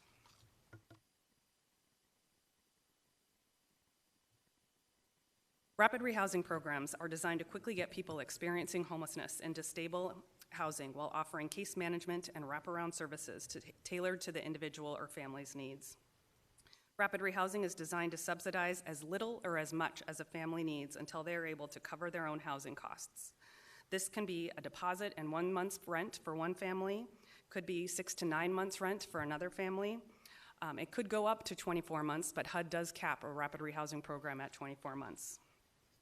Some of the key system performance indicators that HUD requires us to use when measuring rapid rehousing program success are the length of time it takes for an individual or family to obtain housing from the time they are enrolled in a program, the success rate a provider has of people exiting the program to self-sufficiency or able to maintain their rent on their own, and finally, again, returns to homelessness. Within 1 year of participating in a rapid rehousing program, the rate that people experience homelessness again.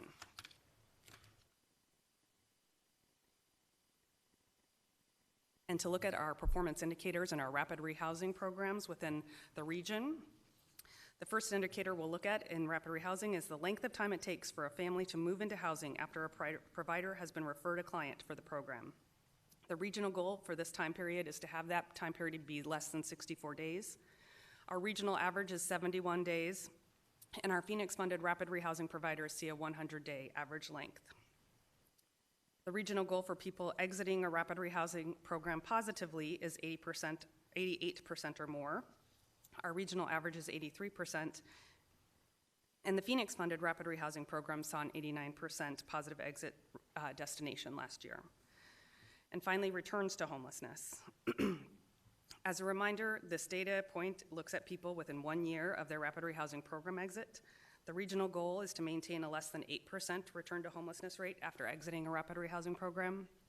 Our regional average is 14%, and our City of Phoenix funded programs are 36%. Excuse me.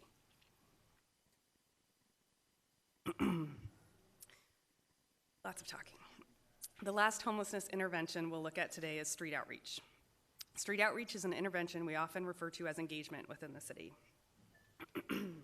Our internal and external street outreach teams engage with people who are unsheltered, often offering resources to help them end their homelessness. Outreach teams act as a frontline trust builder. They're creating relationships and navigating individuals towards service and treatment.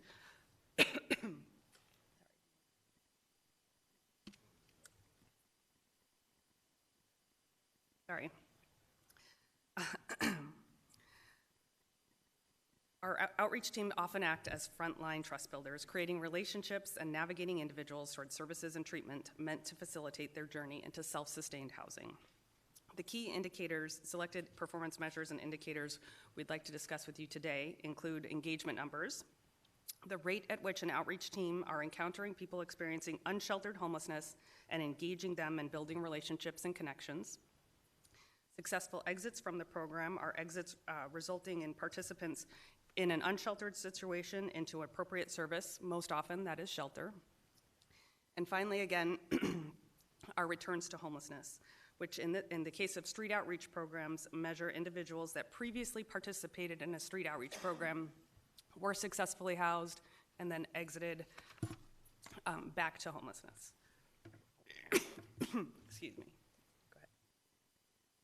Mayor, members of the council, the first indicator we will look at this rate is which street outreach teams make contact with unsheltered individuals and begins to engage with them. The goal in the region is for 67% of people to engage with street outreach teams. The average rate of engagement in the region is 57%, and the Phoenix-funded street outreach program last year saw a 38% rate of engagement with people they work with from unsheltered situations. As for positive exits after leaving a street outreach program, the regional goal is to have at least 48% of people referred from street outreach positively exit into services. The regional average is 43%, and our Phoenix-funded programs last year had a 46% positive exit rate. Lastly, the street outreach returns to homelessness goal in the region is to maintain 13% or fewer participants return to homelessness after being in a house situation. The regional average is 23%, and the Phoenix-funded programs last year saw a 22% return to homelessness rate.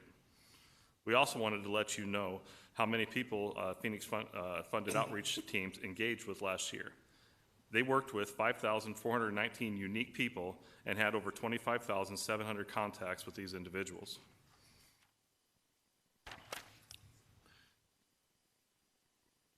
This image is one depiction of a path from homelessness to a sustainable housing situation. This depiction is mostly unrealistic. In an ideal world, the system would have all the resources it needed, such as housing, shelter, staff, and funding, just to name a few. The reality is some people have physical disabilities and physical health issues. Some people have mental health concerns. Some have substance abuse issues, and most have financial barriers or a combination of these issues to overcome. This is a more realistic depiction of the path to a positive outcome. Here, the line is broken because many agencies and entities have different roles in the process and is hardly ever linear. This is a simplified illustration that shows the delays, resource shortages, and other human factors that take place. No single agency owns all of these steps in this process. These providers rely on each other, coordinate with each other, and must communicate with each other while also being dependent on government and private entities for needed resources. This is not a smooth process. Those on the path must have or find transportation, have access to treatment, access to medical care, easy access to employment, and connections to mainstream benefits just to stay on this path. Resources aren't always readily available. There can be wait times for basic needs such as shelter and certainly for affordable housing. The City of Phoenix has taken a more pronounced role in this process by funding more of these resources directly while also actively managing the extensive number of contracts involved in these steps to a positive outcome. All right. Next, Rachel will walk us through an example of the first step of that process with our engagements around the Human Services Campus and the outcomes and data we gathered during that effort. That sets the stage as we begin to talk about the city's efforts around the Human Services Campus. As you all are well aware, the city is under 2 court orders relating to homelessness, one of which is to maintain the area around the Human Service Campus free of tents or other makeshift structures. Another court order requires that people experiencing homelessness be offered shelter or an alternate location before the city may enforce public camping or sleeping laws. In compliance with these orders, the city offered shelter and services to all unsheltered individuals in the area, transported individuals to appropriate shelter and services locations, cleaned the area, and closed the area to future camping. When we refer to the area around the campus, we're referring to the area from 7th Avenue to 15th Avenue, roughly Van Buren on the north to the railroad tracks or Harrison Street. In the last year or so, there's roughly been between 700 and 1,000 individuals living in those blocks. But beginning in May, the city systematically closed those blocks to camping and provided notice to individuals in the affected areas. In all, we closed 15 blocks to camping. And in doing so, we worked with 718 individuals, offering each and every one of them an indoor place to be. 590 of them accepted an alternative placement.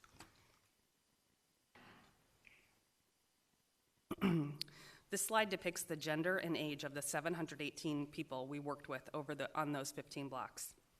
As you can see, 56% were male, and roughly 84% were adults ages 25 to 61. 10% were seniors over the age of 62, and then 5% were considered youth under the age of 24. This slide depicts the race and ethnicity breakdown of all the people we worked with from May 10th till November 1st.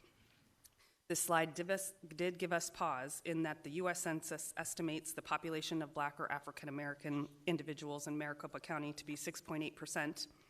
Of the people experiencing homelessness in Maricopa County, our homeless management information system shows us that 29% identified as Black or African American. And of the people experiencing homelessness we worked with from May to November, there was 43% that identified as Black or African American. This data shows a profound racial inequity in our homeless population and an even larger inequity in the individuals that were unsheltered around the campus. The Office of Homeless Solutions does not have answers to why this racial inequity existed around the campus specifically. The Continuum of Care is leading the effort to address inequities throughout the region via its Race and Equity Collaborative and via its Coordinated Entry Collaborative, which has completed significant work redesigning the region's housing assessment tool to respond to a known racial disparity in our system. The city has provided this data to the COC and the Race and Equity Collaborative for further discussion.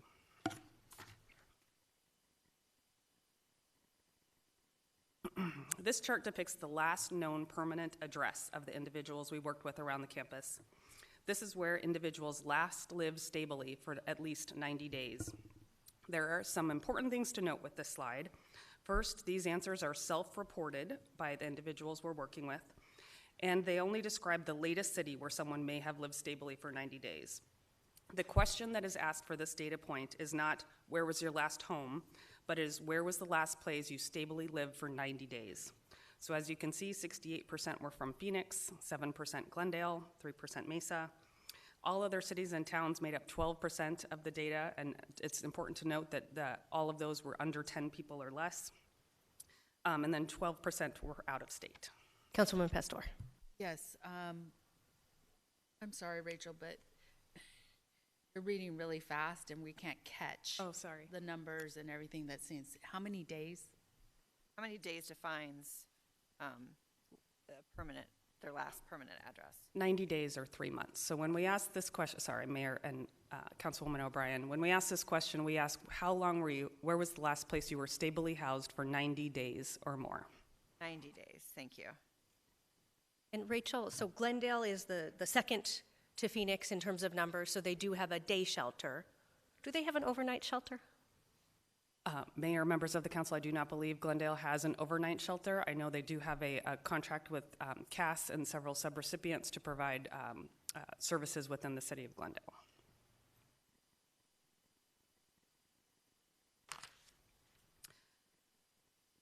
All right, the next slide is one that we have received many questions about over the last several months, and this is really in regards to those 590 individuals that did accept alternative placement between May 10th and November 1st. This slide shows where those individuals are now. 68% remain in an indoor environment. This is a combination of the 59% in shelter, 7% housed, and the 2% that are in intermediate placement. We know that 15% have left shelter and have since touched the homeless service system again, and we know them to be in an unsheltered situation now.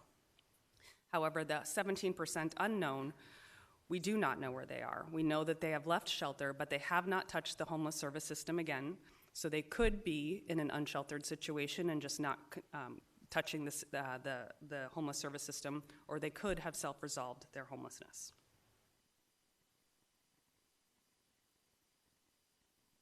This slide depicts where the individuals who voluntarily accepted alternative placement went during our engagement process when we closed blocks to camping around the campus.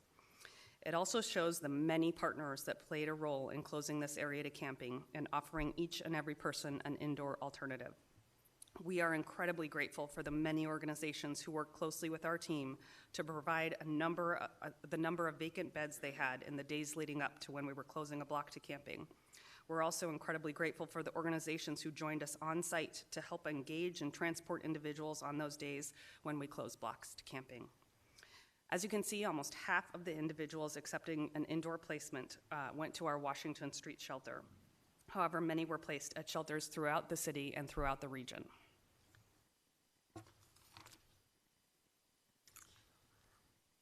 And finally, the council has asked for our plan to bring on our new permanent shelter beds as we sunset the temporary beds that we opened to help us meet our November 4th deadline.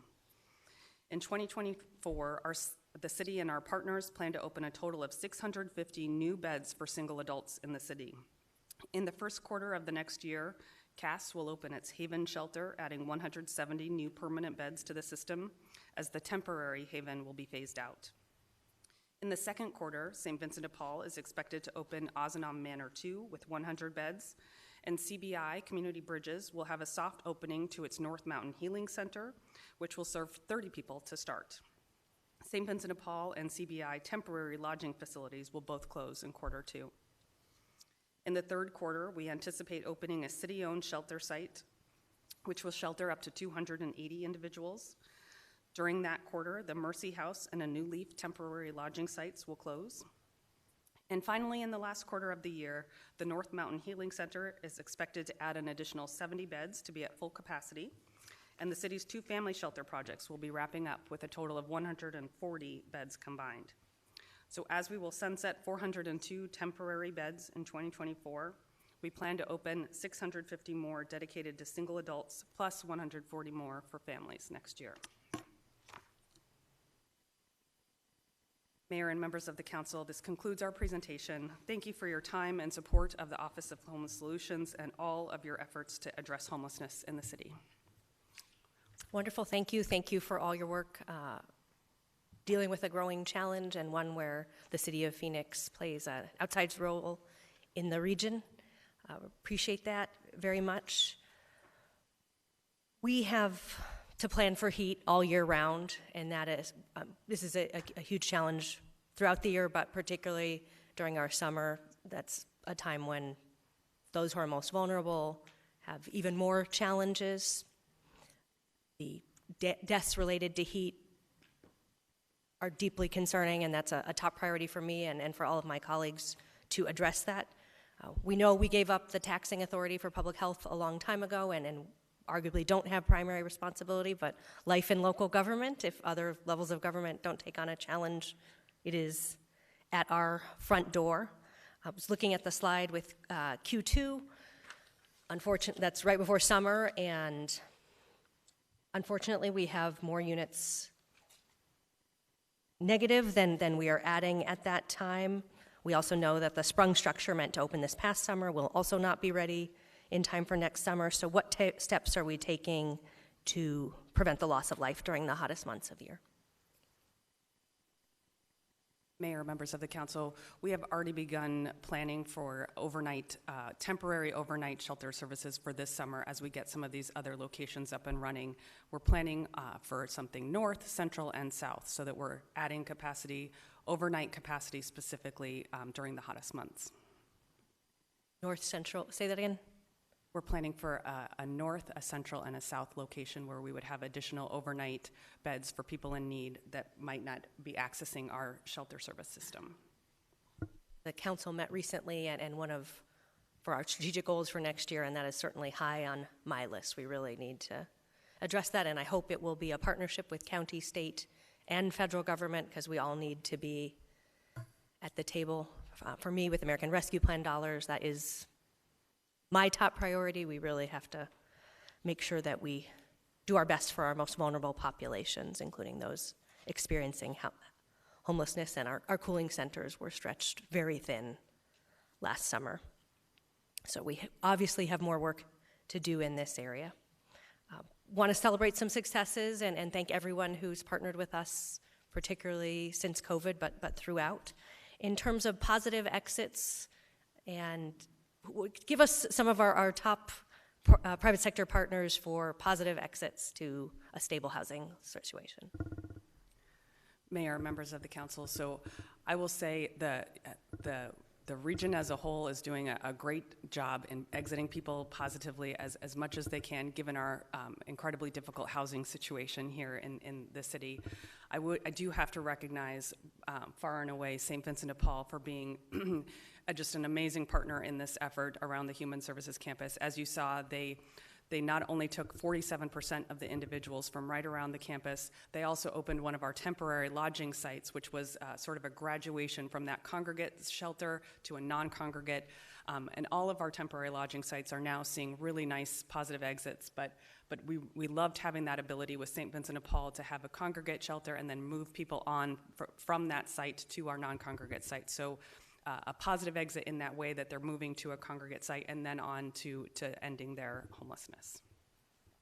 Wonderful, thank you. I've gotten to meet several of the folks who are now in a great, successful, stable situation who went through their program, and I think Councilwoman Hunt Washington was partnering with them this week on the healthcare clinic opening, so good to celebrate good work in that area.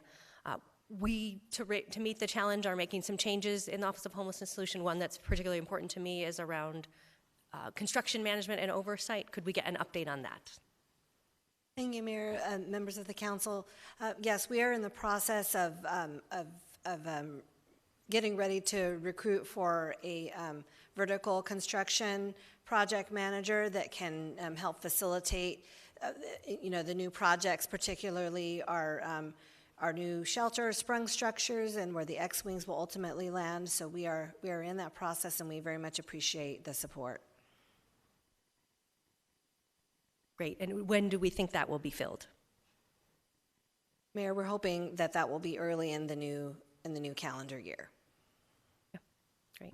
And then on some of the data you presented with our Phoenix-funded shelter, congregate shelter, traditional shelter, a higher rate of returns to homelessness. Why do we think that is, and what are our strategies around that?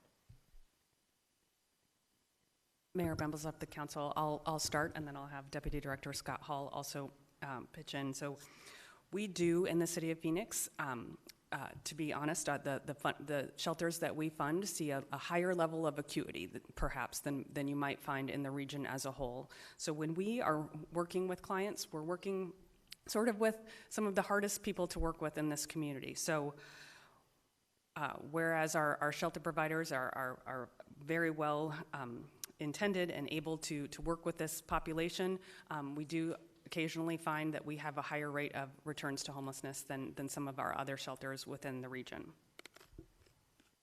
Mayor, members of the council, and just to add to that would be, we have a focus now on making sure we properly fund supportive services and track fidelity of those supportive services to make sure that we're preventing people from exiting those housing resources that they get in. But supportive services has been an issue for the last decade of trying to fund them properly and get the right staff to be able to operate those.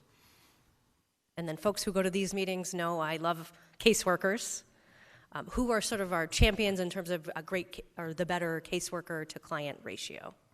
Yeah, so that's a great question. And the thing is, different providers serve different populations. We have some that specifically serve families, some that serve DV, some that serve our chronically homeless, some that serve SMI populations. So it's hard to say who does that better, right? Because it just depends on the acuity and then the amount of resources that provider might have. But we have several partners that we do lean on heavily, such as St. Vincent de Paul, Community Bridges. UMOM was a great partner coming on site with us during those engagements. The Human Service Campus, along with CAST for sheltering high acuity people and trying to place them as well. But it's hard just to say this one does it better because each provider serves different populations at times. And we've really asked our providers to put themselves out a little more to take some of these higher acuity folks so that we can try to stabilize them in the resources we're placing them in. Wonderful, and we as elected officials have been talking with other levels of government, including about funding more beds for people who have severe challenges around addiction or SMI, and I believe next year there will start to be some good news at other levels of government, although once again we will have to step up more. So we have a finite amount of resources and we got to be as smart as possible. Can you talk about how we're using data to improve our approach? Mayor, members of council, yes. So in the last year and a half, 2 years, the city of Phoenix, first of all, has been able to hire an individual specifically to help us with our data. So we now have a management assistant too, Thaddeus Gassi. We actually stole him from Solari, which oversees the homeless management information system. So he has unique knowledge and ability to be able to help us with presentations like these and really analyze where we are in the system, the providers that are doing well, our own internal programs. So we're using those to make funding decisions moving forward, make decisions internally with our teams, and also bring you all suggestions and policies moving forward. Wonderful, thank you.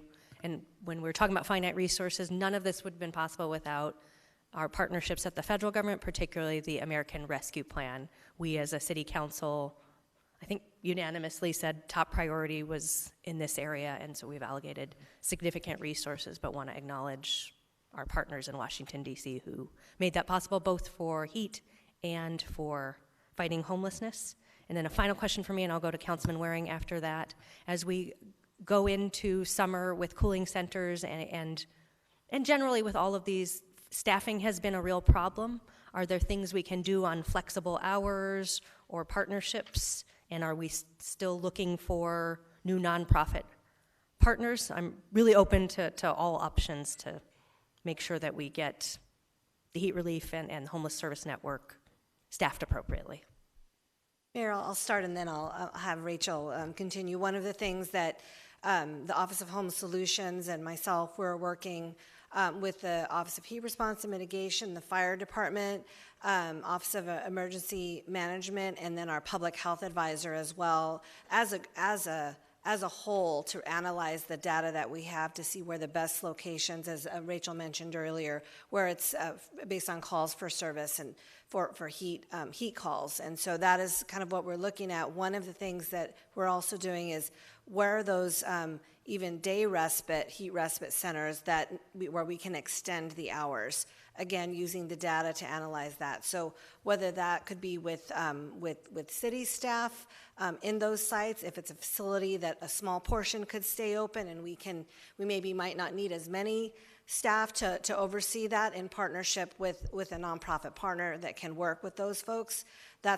Those are some of the things that we're looking at, the creative ways that we might be able to do more with the existing facilities that we have. And I'll pass it over to Rachel to add to that. Thank you, Gina. Mayor and members of the council, last year we were able to bring on 2 new daytime sites thanks to Maricopa County funding. We applied for funding specific for heat respite. We asked St. Vincent de Paul to partner us in those sites. And as Gina mentioned, moving forward, as we identify sites that we not only want to keep open during the day, but at night as well, the plan is to reach out to our nonprofit providers and find one that does want to work with us on those sites this summer as well. Wonderful. So nonprofit partners who are listening, they should get in touch? Absolutely. We have a qualified vendor list of nonprofit partners who have already said that they would like to help us with heat relief. So we would reach out to those partners and see if they, again, this year would like to partner with us. Okay, so we don't need any new nonprofit partners. Not at this time. We have a pretty robust list of partners, but thank you. All right. We'll go to Councilman Waring. We'll sort of go outside in, I think. We'll go Councilman Waring and then Councilman Guardado. Thank you, Mayor. I appreciate it. First, I have some concerns with the idea that anything in this area is not being properly funded. We're spending a fortune on this. I did the quick math. I think you said countywide, 9,500 people out of a population of about 4.5 million. So that's less than 0.2%. But it is the #1 issue that pops up in polling about which people are concerned in the city of Phoenix. So there is a, a disproportionate amount of trouble coming from a really small percentage of the population. And by trouble, I mean we got court orders, we've got Justice Department investigations, and so forth. Really could have done without all that. We got plenty of other problems we got to deal with. Transportation, water, there's no shortage of them.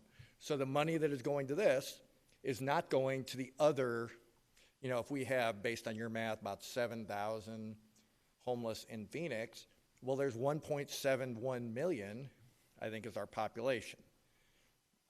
So everybody else is getting shortchanged.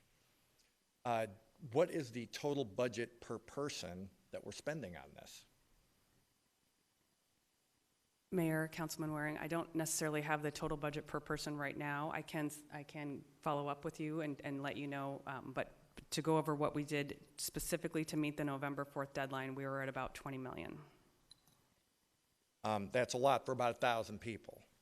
It does also strike me, I don't know why I never thought about this before, if there's roughly 7,000 in the city of Phoenix, that means there's 6,000 who aren't in the zone. They're at Bell Road, they're at Desert Ridge.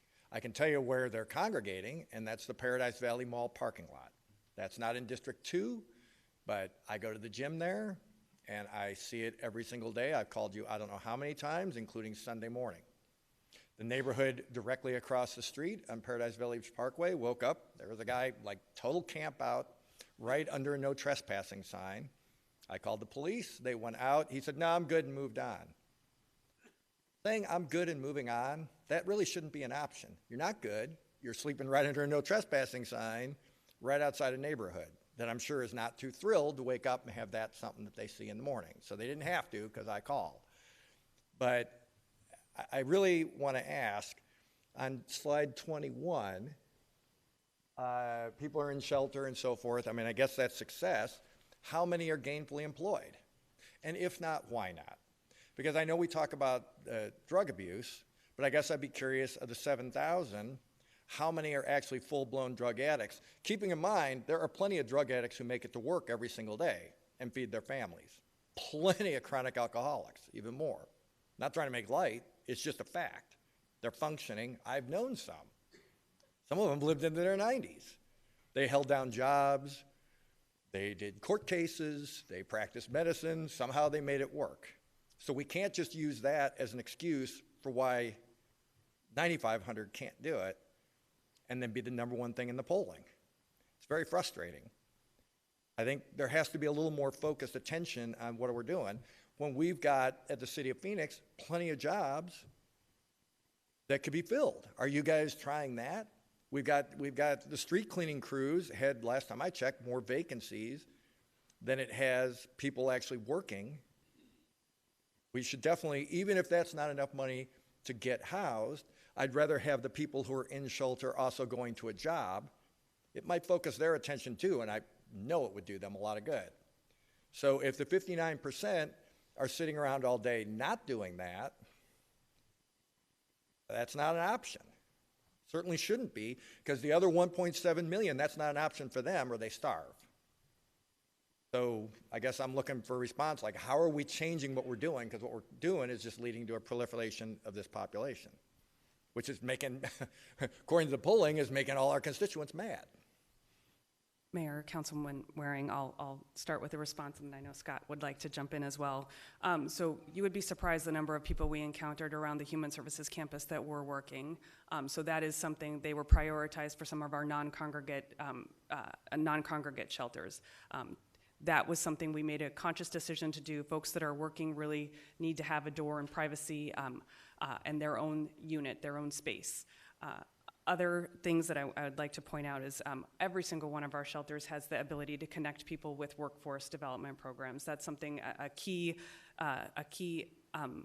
facet of emergency shelter, certainly. And just wanted to highlight as well, the St. Vincent de Paul shelter, the Washington Street shelter, recently dedicated the X-Wings that are at that site specifically for individuals in their shelter that are working. It's sort of, again, a graduated step up from being in a congregate site. Now they're working, they've got their own spot in the X-Wing shelter and then on to their permanent housing site. Scott, if you want to. Councilman Marin, Mayor, members of the council, you bring up the exact point we've been working on. So what we've been really focused on the last year and a half was stabilizing the crisis part of the system, which was shelter, because we did not add shelter capacity over the last decade, and actually it reduced. So we just needed that basic fundamental piece while we work on those accountability components. And part of those accountability components is getting people self-sustaining, and part of that is through work. And I need to make sure that we talk about populations in certain categories, because there is a set of population that is severely disabled on disability that working probably isn't an option, that we need to send down that path of permanent housing and support services and that. But we do have a large amount of able-bodied people that past their addiction should be working and sustaining that. We've worked closely with Deputy City Manager Gina Montez and Assistant City Manager Lori Bays on specifically your point of those open jobs we have here at the City of Phoenix, and helping educate people that maybe their small past or whatever issues aren't a barrier to that, and to get that gainful employment, especially with a city job like that has great benefits. So we've worked on a process. I've spoke directly with HR leadership on how we can start informing people of that. We've worked with our workforce development programs to get them to come into our projects and start educating people on things. A lot of our folks think that a lot of these jobs are not an option for them, that having a .gov job now, if you have a misdemeanor in your past, is not an option. And maybe you have a misdemeanor warrant that you just don't want to go apply because you think that's going to come up. So it's about educating the people, but accountability and getting people on that path is a priority for us. Now that we have some of these sustainable crisis units, we're going to put more emphasis on that accountability piece. Every one of our projects isn't just a place you can come stay, hang out, continue your addiction. It's continuous engagement, moving forward, and what steps are you taking to make sure you can maintain the access to the resources we're offering. Thank you for that answer. I appreciate it. That's encouraging. I would like to know how many of these folks get jobs with the City of Phoenix. So it sounds like something we're working on. I've been harping on for a while. So I would certainly like to know if we place people. If you get a job with the City of Phoenix, you're in a pension system, you've got medical. It doesn't solve every problem, but it would solve a lot of them, I would think. In terms of the drug abuse, how many of the 7,000 have a serious drug issue? There's no doubt, I drive all over the city, and I've called in a lot of situations to you guys, and I've seen a couple just in the last couple of days with people, talking themselves, arms flap, walking down major streets. A lot of times they're out in the street, although there's been less of that here recently. I guess that, I get that maybe we're a ways away from putting them on a crew to clean a road. But I also see plenty of people like today that I called in where someone's out in the median. I mean, that was like a 6'4" dude who's got to be he's not emaciated or anything. What's his disability? Why is he standing there with a sign instead of working for us? Maybe there's a good reason. I'd be curious what it is. And I'd also like to know what percentage, if you don't have it right now, of the 7,000 have a disability that's not drug and alcohol addiction. You do see people in wheelchairs and so forth, so that's obvious. But, and that would limit some of the jobs that we're talking about, potentially. But I would be curious, let's stop making excuses for everybody and start making them have a really good excuse for why they can't, fend for themselves like the other 1.7 million. Councilman Waring, Mayor, members of the council, you bring up a good point. And one thing I want to point out is specifically you're primarily talking about our unsheltered population that is most visible to yourselves and the community. And in our unsheltered population, addiction is one of the primary issues, and there is no hiding that fact. But that is not complete representation of the people experiencing homelessness throughout the system. So we are doing specific things for that unsheltered population, for that accountability factor, the immediate connection to treatment services, and the holding them accountable where they're at and the actions that they're doing. But I just don't want to misrepresent to say that the whole population that's experiencing homelessness is that primary addiction population, because if you go into our shelters, which a lot of our council members have, you can see the level of people with disabilities and wheelchairs, the people that are seniors, the people that have severe mental health issues, that's probably their functional level. We just need to figure out how to get them on the right path and support them in that capacity. But with our unsheltered population, addiction and a combination of mental health continues to be the primary issue we need to overcome. And then in terms of the ages, I think it's slide 18, you had the ages on here. So I think 90% or 89%, I guess, I don't know what other would be, maybe they just, I guess, don't know their ages. 89% are less than 62, if I read your chart right. Now 62 is also, a lot of people in America working at 62 because they need to or they want to.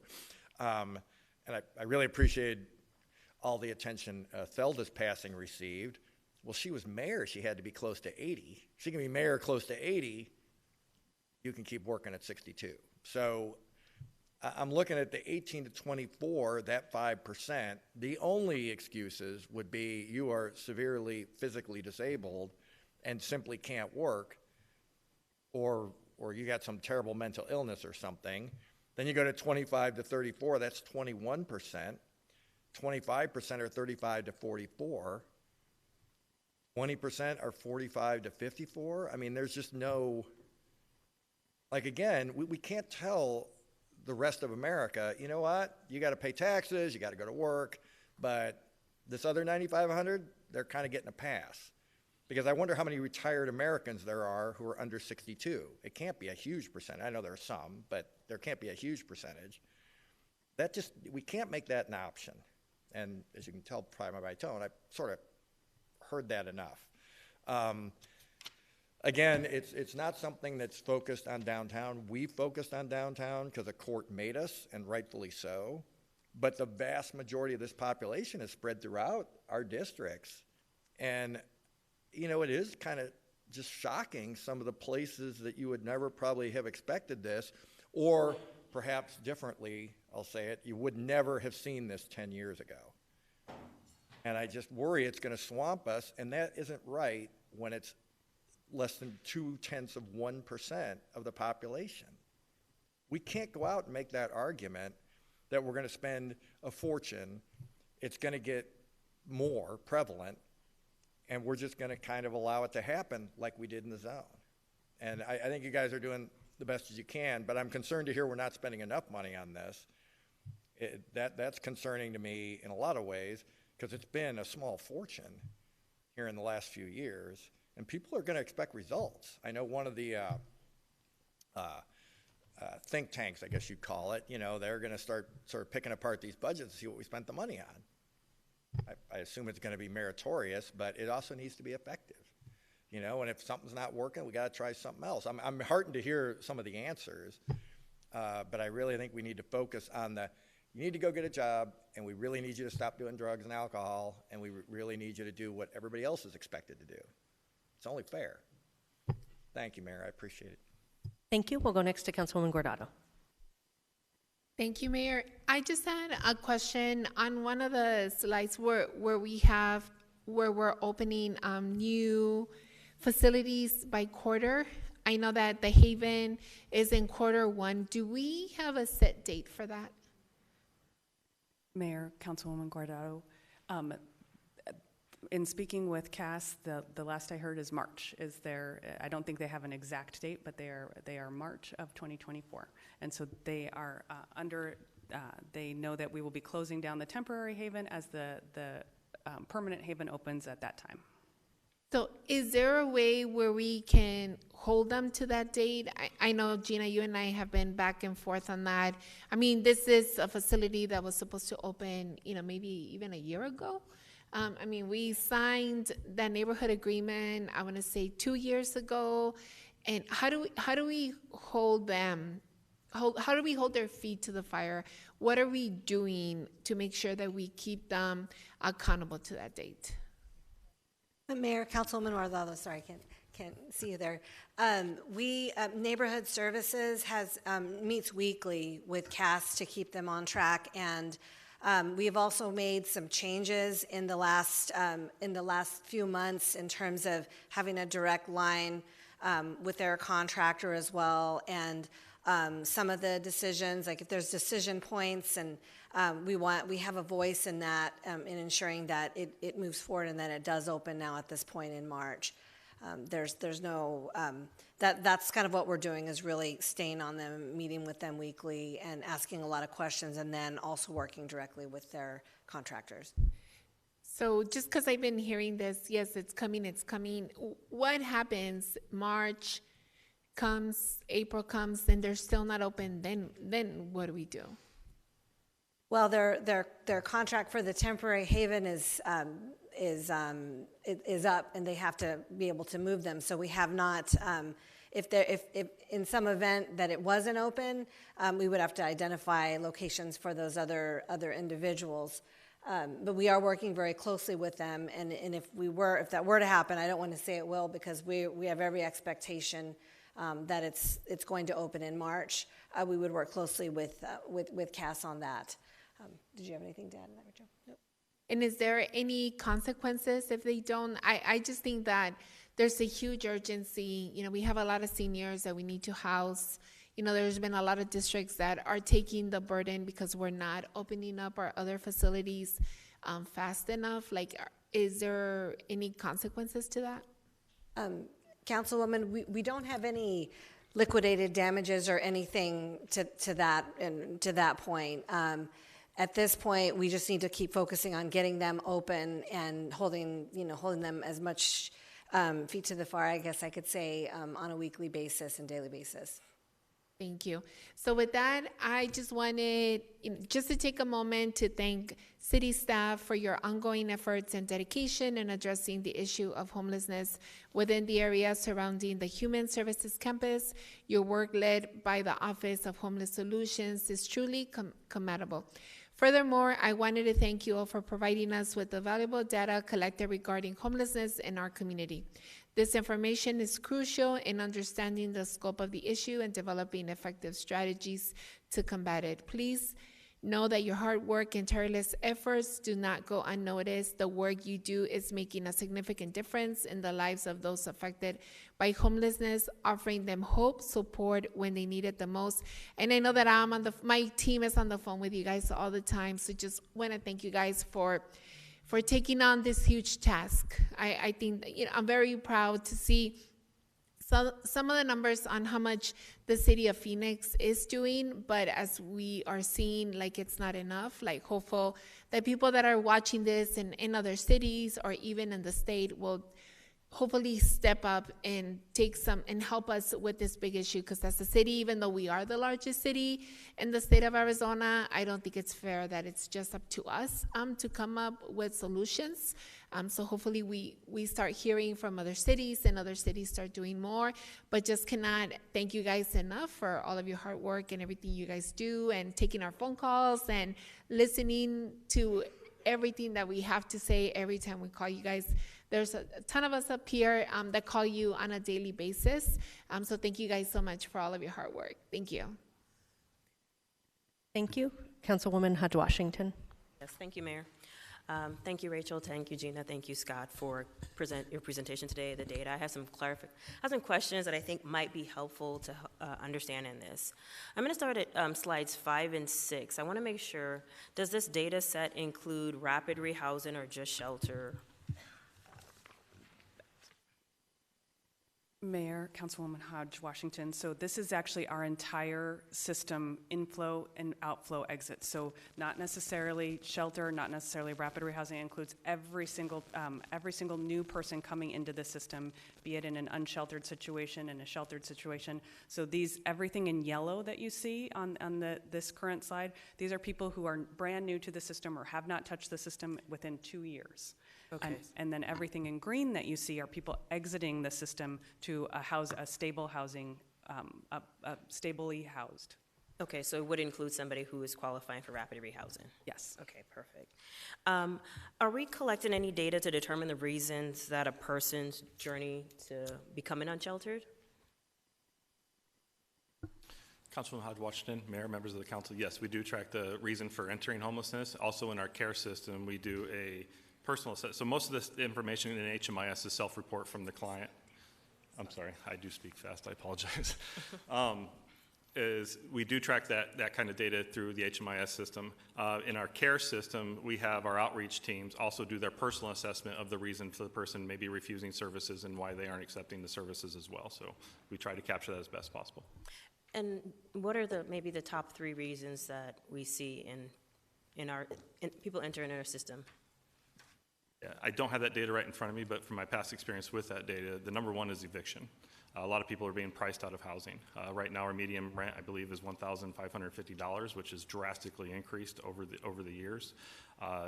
Next would be, personal family issues, physical issues, employment, all that, and then substance use and things like that. But again, those are self-reported reasons. I'm going to jump around a little bit. Now we're going to move over to slides 8 through 14. I did have a briefing with Rachel beforehand, so I do have a good understanding of some of the performance indicators. As a city, when did we start? I presume we've been tracking these performance indicators for some time. Is that correct? Mayor, Councilwoman Hodge-Washington. So the Regional Continuum of Care has put out these performance indicators really within the last year. The Continuum of Care adopted these performance measures and indicators. The City of Phoenix has always had contracts and had our own performance measures that we were looking at, but this year was the first year that we aligned with the Continuum of Care and put these indicators and these performance measures right into our contracts. So beginning July 1 of 2023. Thank you, but I guess I want to make sure that we did have some level of performance indicators which may or may not overlap with those current performance indicators, correct? Yes, Mayor and Councilwoman Hodge-Washington, yes. We've always been able to run an HMIS report on any of our shelter providers and be able to know how they are within these performance indicators. Okay. Some general presumptions that I have is that we've seen an increase in the actual number of persons that are being served. I question whether or not we have any data to show whether or not, from a performance indicator standpoint, we have been seeing any level of progress over the last 5 years, or pick a time frame. Yeah. Councilwoman Hodge-Washington, Mayor, members of the council, housing continues to still be the biggest barrier we have. I know sometimes that might sound like a broken record, but whatever path someone takes, either be it through treatment, mental health services, shelter, getting their own job, even after serving their time in incarceration, ultimately it always ends in housing. What's happened is different demographics have moved down in housing because of the affordability issue, and our exits have drastically reduced because of placement options. We don't have the inventory that we used to have. It's also much harder to find nowadays single room or studio apartments. It's a little bit easier to find 2-bedroom plus units, but for our single individuals, it's much harder to find affordable units, especially when they might be on fixed income of disabilities, where some of them only receive somewhere in the realm of $750 a month. At best, sometimes maybe $1,300 a month, which at the medium rent would be impossible to sustain. So I don't want to undermine the importance of what you've said. I do understand that the rental rate or the availability of housing is a concern. I'm looking at it from a slightly different perspective, looking at the number of just the length of stay, if we have any data to track that, and the positive exit destinations. Like, what percentage of our population, I'm curious to know, this is for fiscal year 2022-2023. I'm curious to see what that data looked like for the prior fiscal years and where we are, what we see for those that are returning to homelessness, because I think it's helpful to have the data for comparison's sake. So that's why I was asking the question that I did. And I think without that data, I think we are premature in saying whether or not we're making progress or we are not. I do understand that the situation at the zone did lead us to have to undertake some emergency measures, and we are dealing with some factors that we probably have not seen in prior years, but I still think it's important for us to have apples to apples data to look at from each year going forward. And speaking of data, one of the things I wanted some clarification on, for example, on slide 8, we talk about percentages.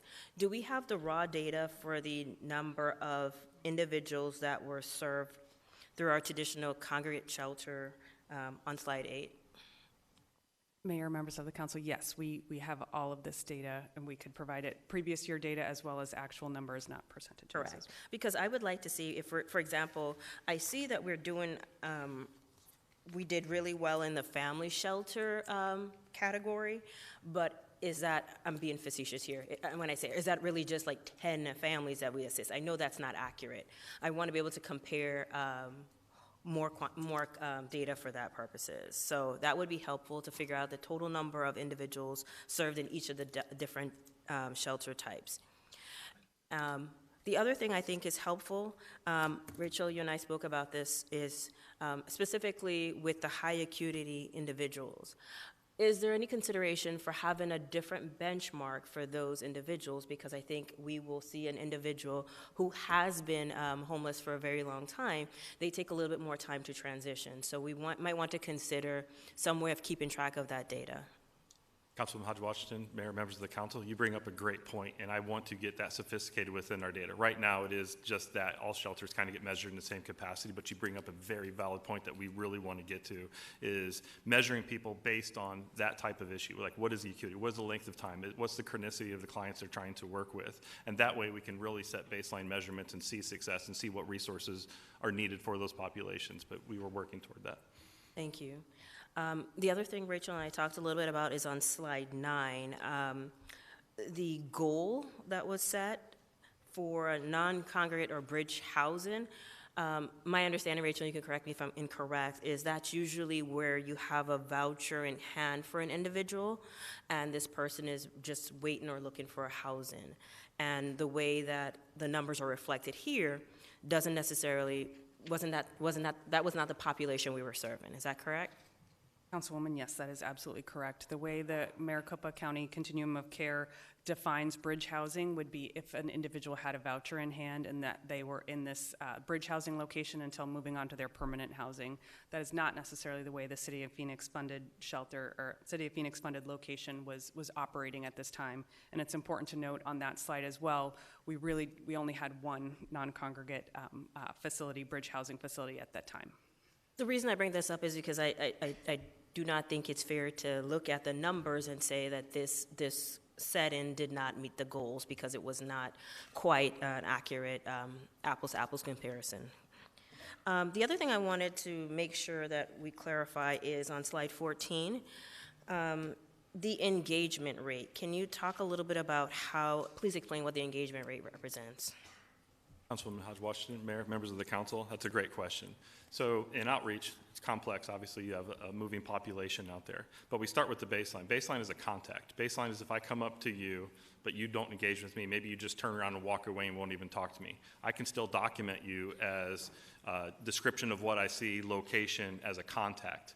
But then I come back and re-engage with you, and now you're willing to give me your name and also sign a release of information for me to be able to put your data within the HMIS system so that collaboratively we can share it amongst our homeless services system. That's when you go from contact to engaged. Now you're working with me. I have your unique information to be able to work with other partners within the system. And then once we go from the engaged part is when we go to either enrolled or an exit to the next outcome. So engaged just means enough trust has been built so that individual will give us the information to at least start counting them in our numbers. Correct. Thank you. In slide, I'm trying to be efficient, so I'm jumping around. Slide 21, I'm switching over now to the Human Services Campus engagement efforts. Where are they now? Because I think that's one of the major questions, at least I know my office receives.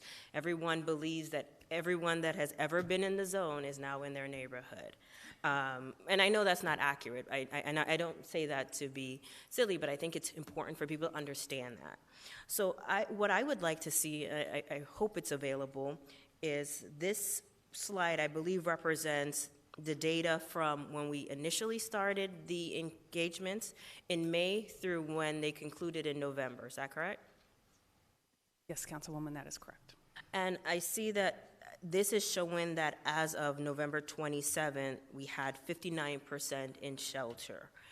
I think we need to probably take it one step lower down and say of that percentage, how many people have been in the shelter system for 15 days, 30 days, 60 days, or 90 days, as well as if we can add, I know this is separate from this is two presentations in one, and I know this is separate from the fiscal year presentation, but I think it might be helpful also for us to see some examples of the performance indicators for this specific undertaking, because it was a huge financial undertaking by the city, and we want to make sure that we understand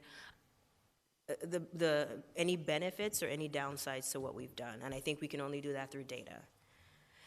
And the other thing I would say is, given some of the data we've seen, there appears to be some few items we are not meeting the benchmarks for.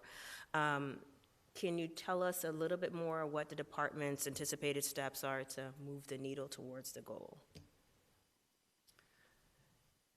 Yes, Councilwoman Hodge-Washington. I know it's a lot. First, just to address your first question on the where are they now. So we have been pulling that data as far as where are the individuals who are sheltered. The majority, obviously, are from the last 30 days. And again, these shelters are continuing to see people as people move on into other housing situations. We're continuing to bring new people in. So we have 60% in the last 30 days, 27% are at a 30 to 60-day stay, and 9% are over 90-day stay. So if that— I'm sorry, say that one more time for me. Sure.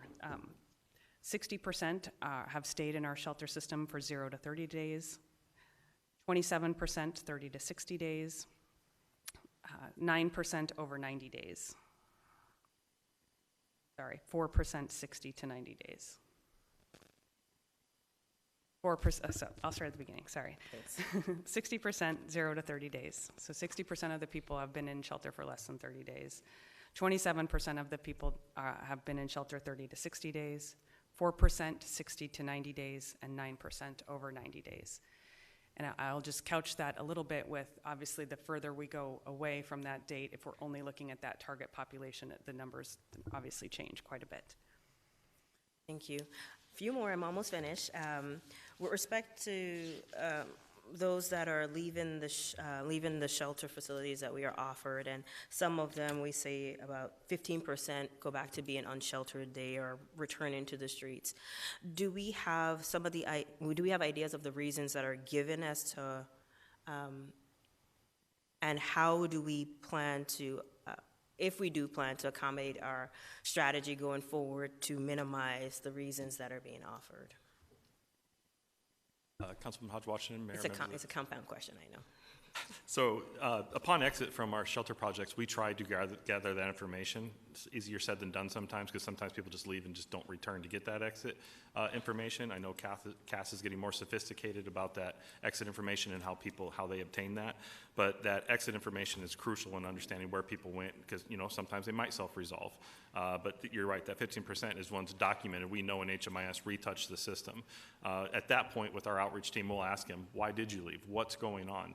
It's almost kind of like relapse in the treatment system. What happened to maybe we don't have to reinvent the wheel and start from the beginning again? What was the barrier that we need to overcome? And that way it doesn't happen again if we get you placed again. So we do that assessment back kind of on the street, but we don't necessarily track that exit from shelter in there. It'll be in the notes so that we know to overcome, but it's not in a drop down to provide data on, if that makes sense. Not quite. Can you say it one more time? Yeah. Yeah. All right. So we collect that information. So if I'm engaging with you out there and you left the Washington shelter, I'm going to be like, what was the issue where you left? Because I'm probably going to get a more authentic answer than at exit when you're maybe angry or irritated or short. And when I'm engaging with you, and I'm going to document that in your case notes. So anecdotally, I have that information on the individual to try to overcome it. I just don't have it in an aggregate set where it's a drop down of the reason they left that last shelter option if it's not already captured on the shelter exit. I think it would be very helpful to capture that information, because I think our response is different if the reason given is privacy concerns at the shelter versus I don't want to follow the rules at the shelter. Like, those are two different types of answers, and I think it might be helpful for us to know for future outreach or engagement with that individual, whether or not we're spinning our wheels, but I think that would be helpful to keep track of. And now my last question is, I know in here we talked a lot about the available shelter, but I didn't see anything about the safe outdoor space, and I don't know if there's anything you wanted to share about that part of the engagement. Thank you, Councilwoman, members of the council. Yes, so our safe outdoor space opened November 1st. We have since, as of today, actually this afternoon, we have 43 guests at the safe outdoor space. Both of our X-Wings are now on site and able to be utilized at the site as well.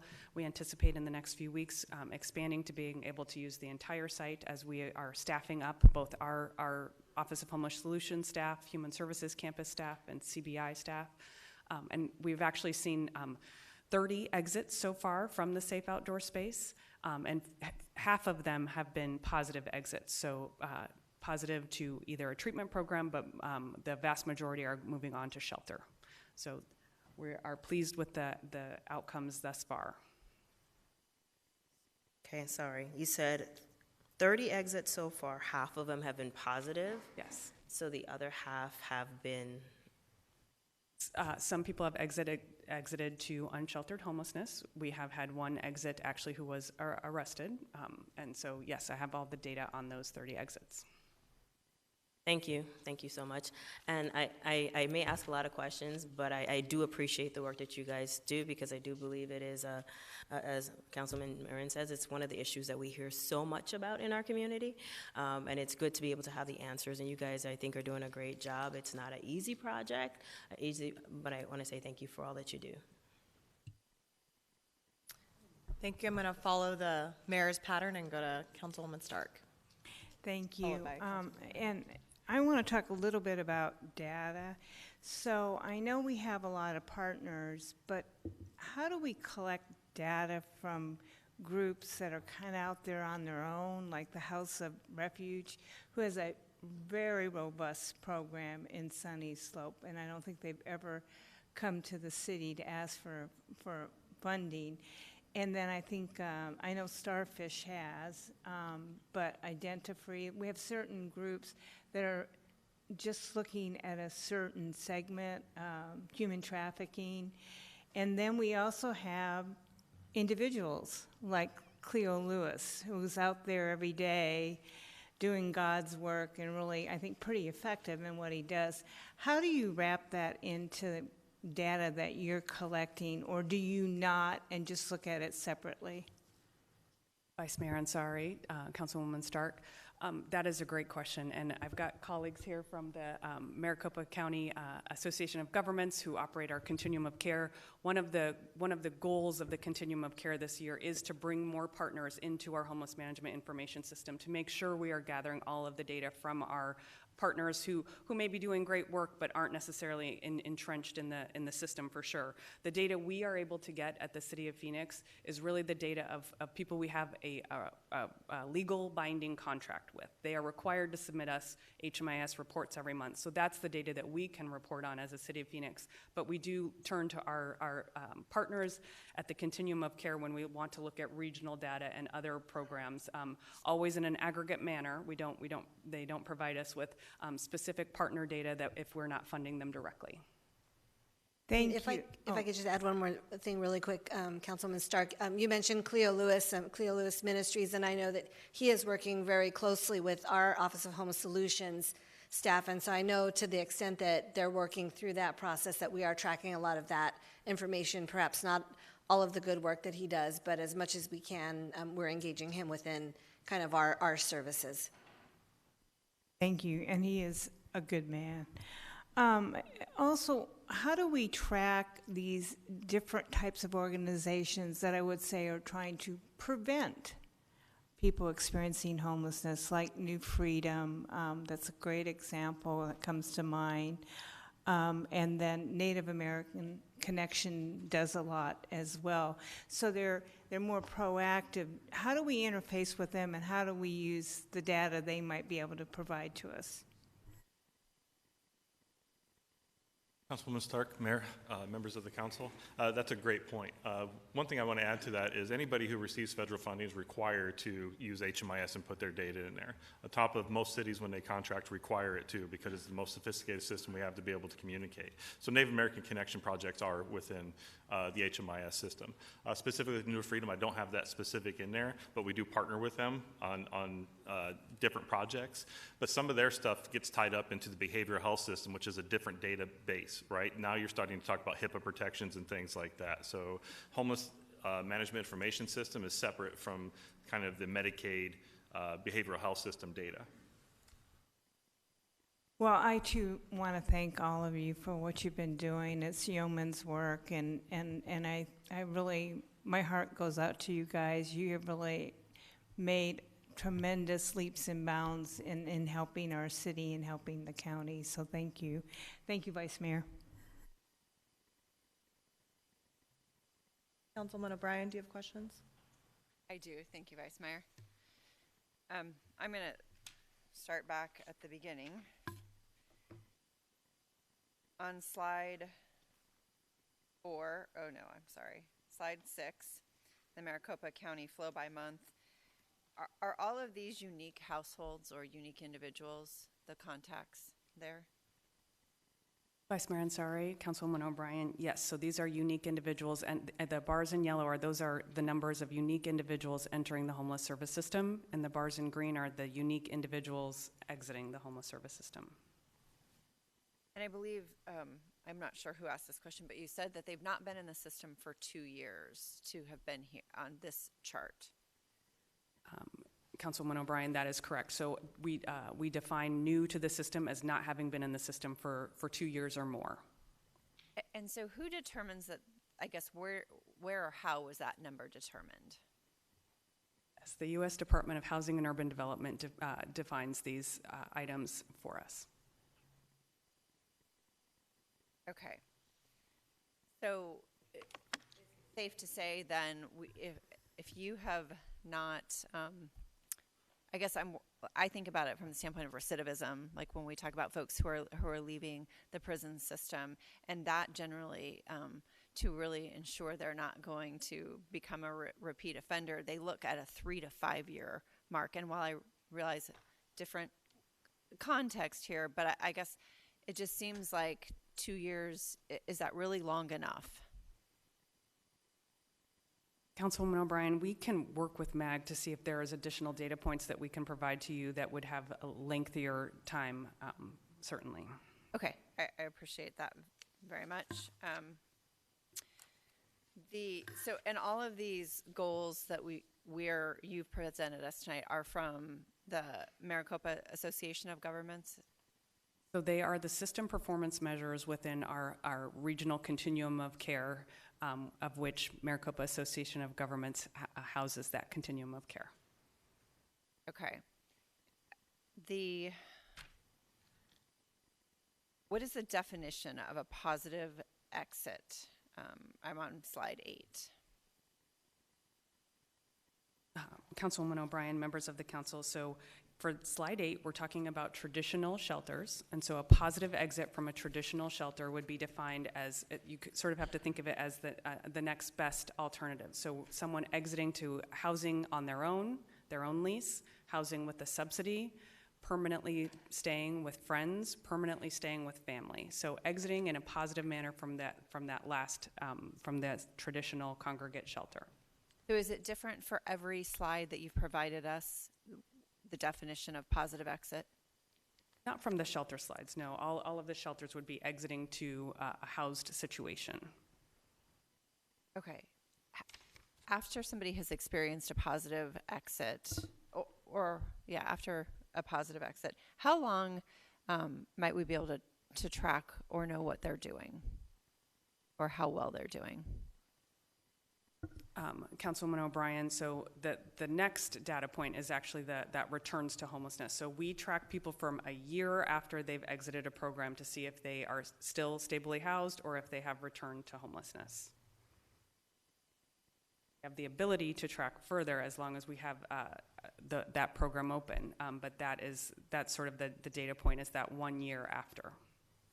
So if our contract expires with somebody, we only have the ability to track for 1 year. If we're in the middle of a contract that is longer, then we can get maybe as much as 2 years? Councilman O'Brien, Mayor, members of the council, that's a great question. We can track it. Once someone's in the HMIS system and they re-enter that system, we'll have that data at perpetuity. So regardless of if a contract expires, that information. Now, it depends on what kind of housing project someone exits to. If it's a COC-funded housing project or a city-funded housing project, we would have that data. But if they go to maybe house on their own, obviously we don't track that, but we would track if they re-entered the homeless services system. So an individual can track, once a person's given an HMIS number, which is their uniquely identifying ID within HMIS, that continues to be their number in perpetuity. Okay. Thank you for that explanation. A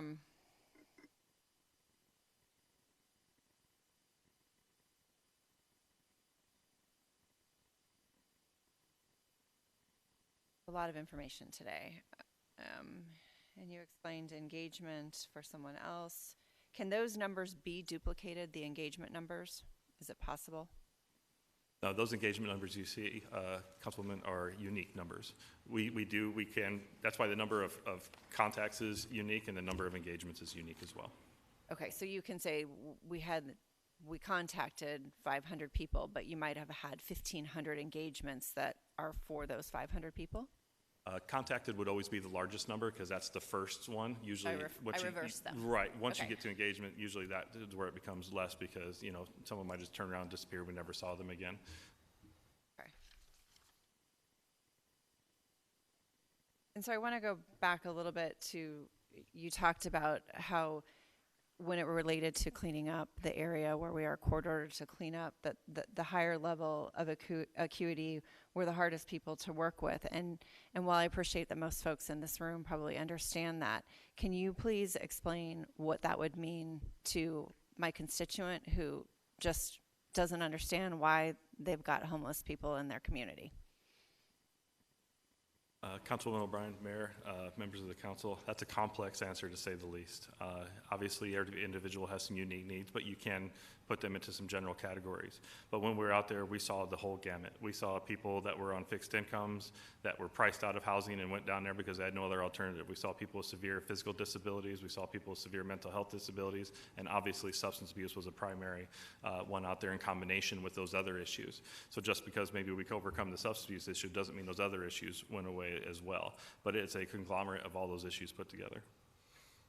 And I understand it's all those issues, but I mean, as you talked about cleaning up those 15 blocks, and when you got towards the end, you said those were the toughest of the toughest. And is that generally because, I mean, is it because they've been on the streets homeless longer? Is it because they're folks who are maybe SMI?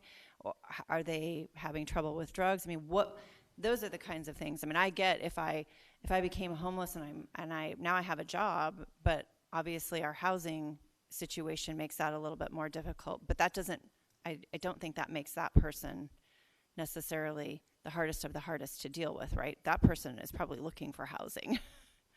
Councilwoman O'Brien, Mayor, members of the council, you bring up a great point. The reason at that last couple blocks we were talking about that, it was most of those individuals had declined our services at previous engagements in the same area, and once we got to that final area, the jig was kind of up. Like, you don't have an alternative now at this point. So you're right. We had people that had higher acuity issues placed on day one, but those were the ones that were refusing the services along the way through those 15-week closures, or 15 block closures, I'm sorry. Okay. Thank you for helping with that.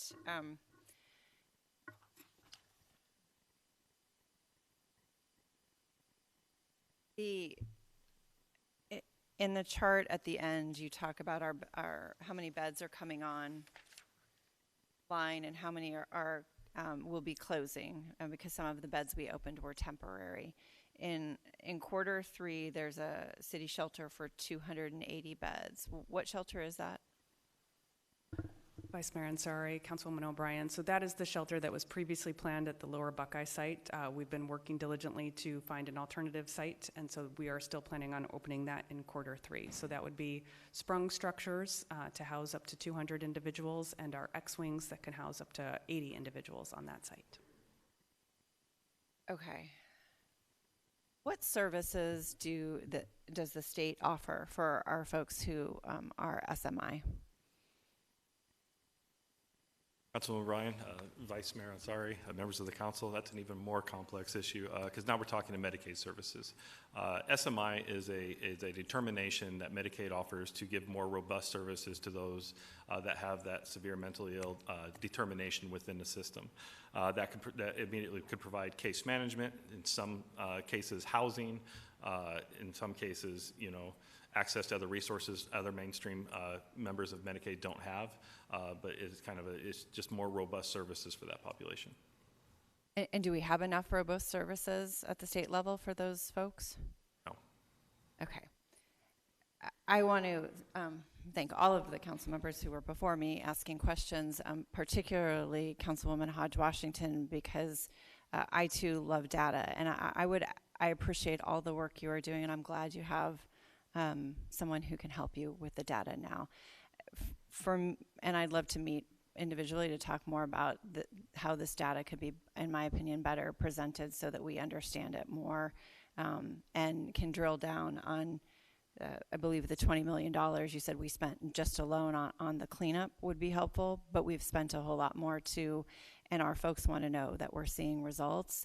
And I don't know that just looking at the data that you presented here in this way is enough to show that we're making the positive forward steps that we need to make in the city of Phoenix.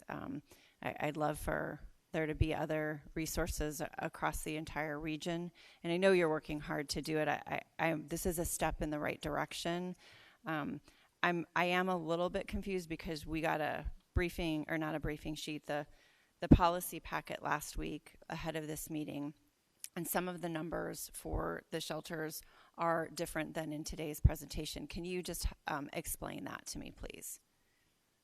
Vice Mayor Ansari, members of the council, yes, we wanted to provide you with the most up-to-date numbers. The policy packet, we had to submit our information 2 weeks ago, and when we got up-to-date numbers, we asked to swap it on Friday. So that is why you received updated numbers Monday, and then different numbers and those should be consistent with what was in the presentation today.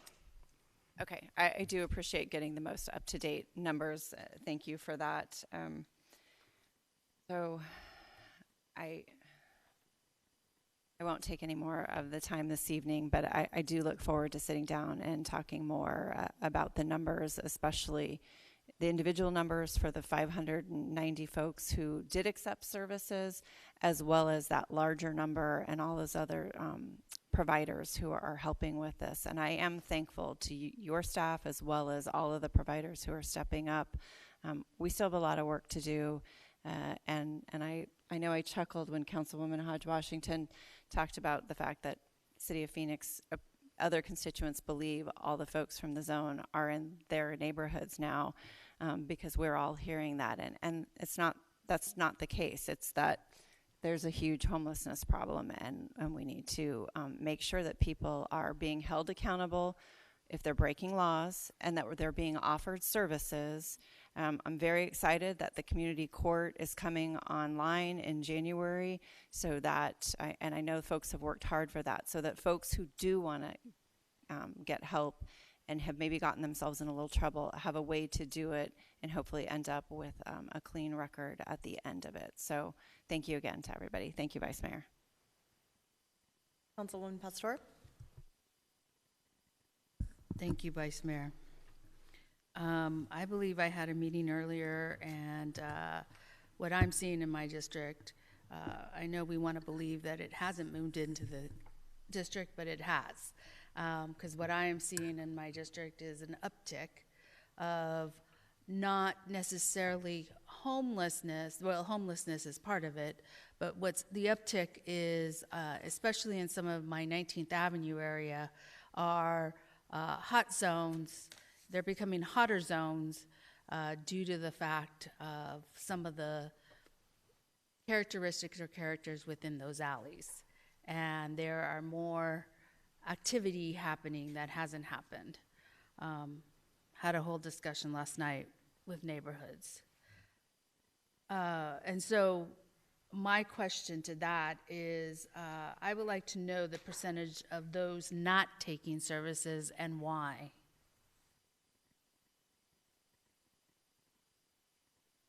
Vice Mayor Ansari, Councilwoman Pastor, we can definitely get our CARES data from your district and see if we do have, that is a question that we ask, why not? And so we can get that data for the District 4 outreach that we're conducting.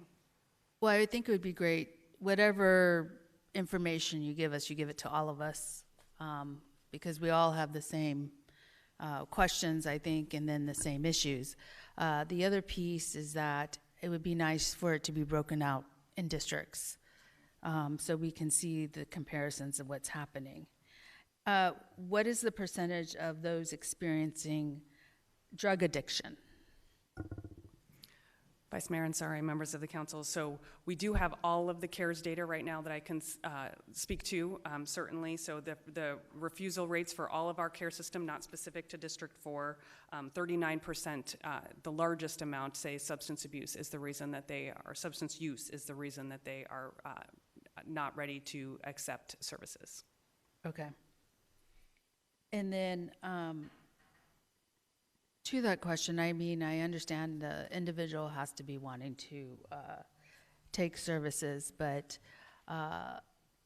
what I also want to understand is there's a certain point where it's harming the community, and it's becoming an issue within the community. So then what happens after that? They've refused so many services. What goes on, and they're not moving from the area, or they're bouncing from area to area? What is the solution to that?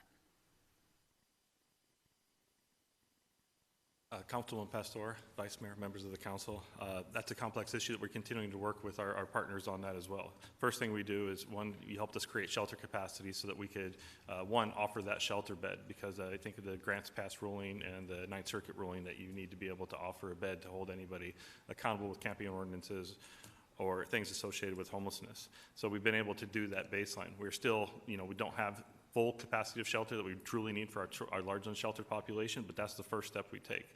Then if a person's committing crime, that's a PD issue, and PD's been holding people accountable for that issue. We continue to try to engage with people, and we find that when we continue with that engagement and hold people accountable, that the acceptance rate drastically improves. But it would be a case-by-case basis for whatever that individual is doing within the community. Okay. At what point does MROP come into play? Councilwoman Pastor, Vice Mayor, members of the council, we have an MROP person designated with our Phoenix Cares project that goes out with us during certain projects. We also partner with our PD departments to go out and do special engagements and efforts. So MROP is involved in the CARES cases, and specifically more with alleys and things like that, but we also work with our PD partners and other hotspot engagements. Okay, because what I understand MROP is with PD. Am I getting MROP mixed up? MROP is with PD, but the MROP officer, we have one assigned to CARES to partner with us to do the PD component of the CARES process. Okay, so you have one officer assigned to Phoenix Cares. My district, and I can't right now think in the sense of math, I have over 250 plus in population, so I don't know how much square footage, and there's one person that is assigned to Phoenix Cares? Or do they coordinate with PD?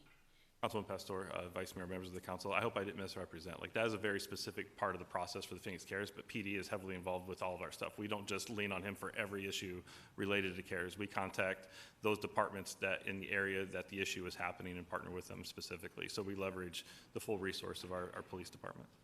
Okay. And I'm asking these questions because this is what constituents ask me. Do we have overnight intakes? Councilman Pastor, Vice Mayor, members of the council, depends on which project it is. On an emergency basis, can we get somebody in? It depends on what part you're talking overnight, from 6 to 11 at night or 11 to 5 a.m. in the morning. So it's a case-by-case basis depending on what the project is. I'm talking 6 to 6 a.m., 6 p.m. to 6 a.m. Are there overnight intakes? And if so, where? Councilman Pastor, Vice Mayor, members of the council, yes. CAS does work with our PD officials when they're out there engaging with people and they need to bring people in to get them access. The Human Service Cabinets Welcome Center is open 24 hours, so if we need to get people in for that, we do have access as well. Okay. And does our city, the city shelter, the outside shelter, does that also take intakes, overnight intakes?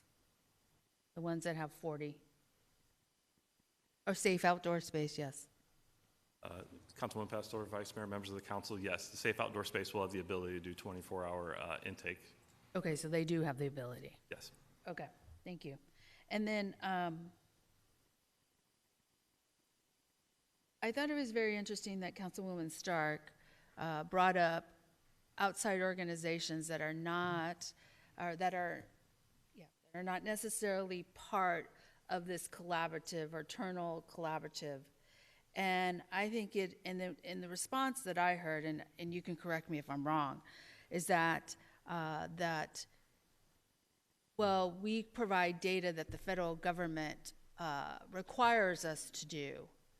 And so I don't know why we couldn't work on a separate track with these organizations and build an MOU with them to be able then to track very similar data and to be able to demonstrate and show how individuals or others that are not part of the system contribute to this population and come up with solutions.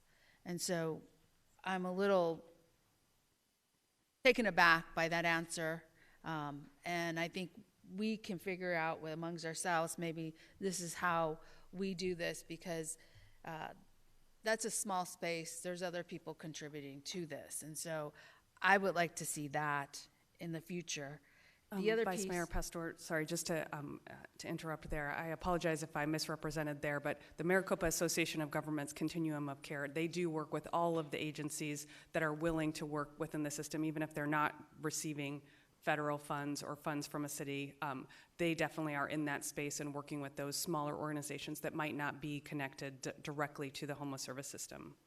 okay, so then I misinterpreted then, because I heard, that's what I heard. So it's a good thing I'm asking for clarity.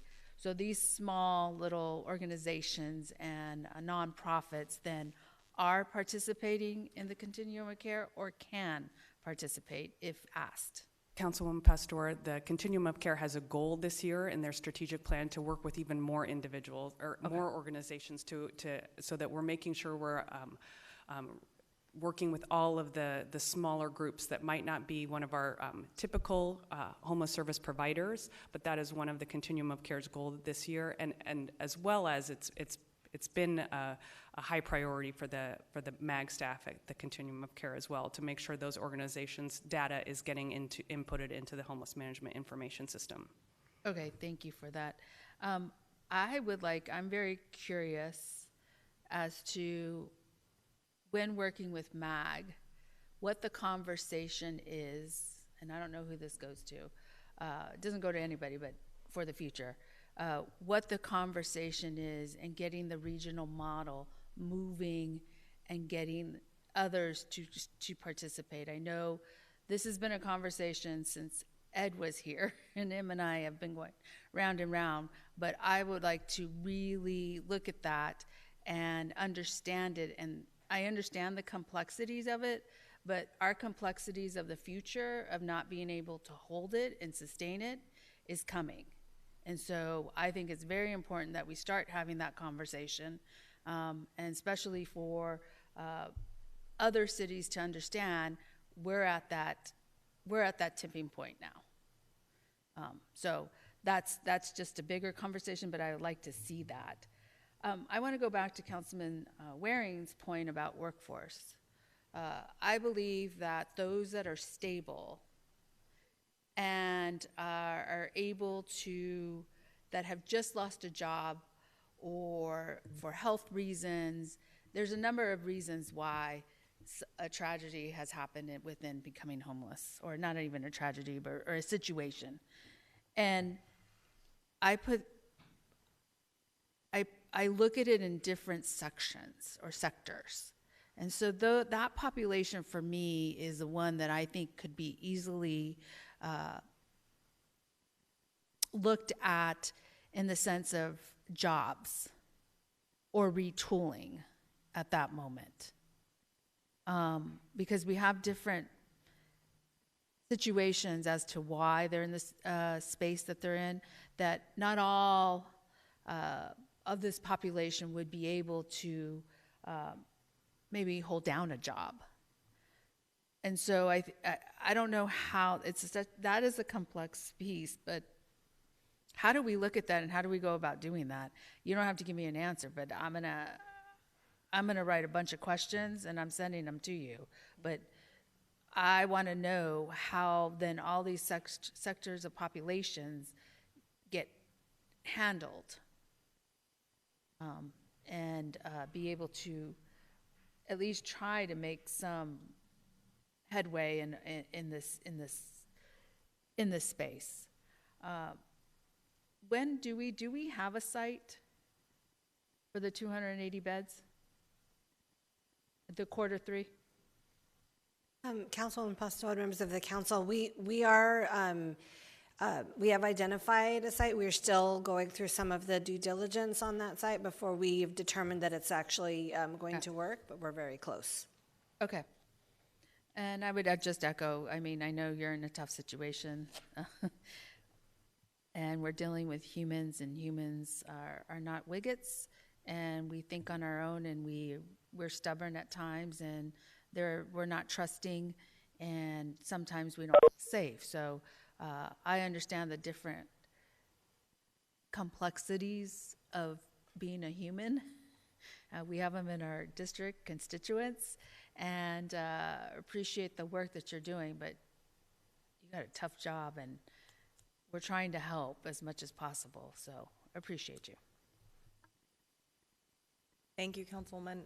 Any other comments before I do mine? Okay. Thank you so much. I know many of my colleagues have asked the questions that I had as well. One of the starkest slides, in my opinion, was the one about race and ethnicity and the very obvious racial disparities that we see in the population of unhoused individuals. It's also worth noting that Unite Here just filed a complaint at the airport around discrimination based on race as well and wages, and only bringing that up because you talked about all of the root causes and the fact that we don't want to see more and more individuals going into homelessness. And I think during the MAG presentation that we had at one of the most recent subcommittee meetings, one of the questions I had asked was whether or not we ask about an industry that an individual may have worked at prior to becoming homeless or when becoming homeless. And the answer was no. And I guess I'm just wondering about this piece in particular, whether or not we are collecting any sort of data or we're able to then have a fuller picture of racial inequities from the point of somebody's job to when they may, be evicted or where they may lose their job and then ultimately experience homelessness. Don't know if you have an answer to that, but it just seems like it is a clear problem based on the data that you've presented to us today. Vice Mayor Ansari, members of the council, we can get with our colleagues over at MAG to see if we have some of that data. It's not something that we have with us right now. Okay. Second, I just wanted to echo the mayor's sentiment on preventing heat-related deaths. To add some global context to the conversation, world leaders right now are at COP28 in Dubai, which is the annual UN climate conference. It is being held in a country that is obviously a leader in oil and gas, and adding this to the context because unfortunately world leaders have actually completely failed at being able to call out the importance of phasing out fossil fuels, and the effect that will have here in Phoenix is that it will continue to get hotter and hotter. We had the hottest year on record on Earth in 2023.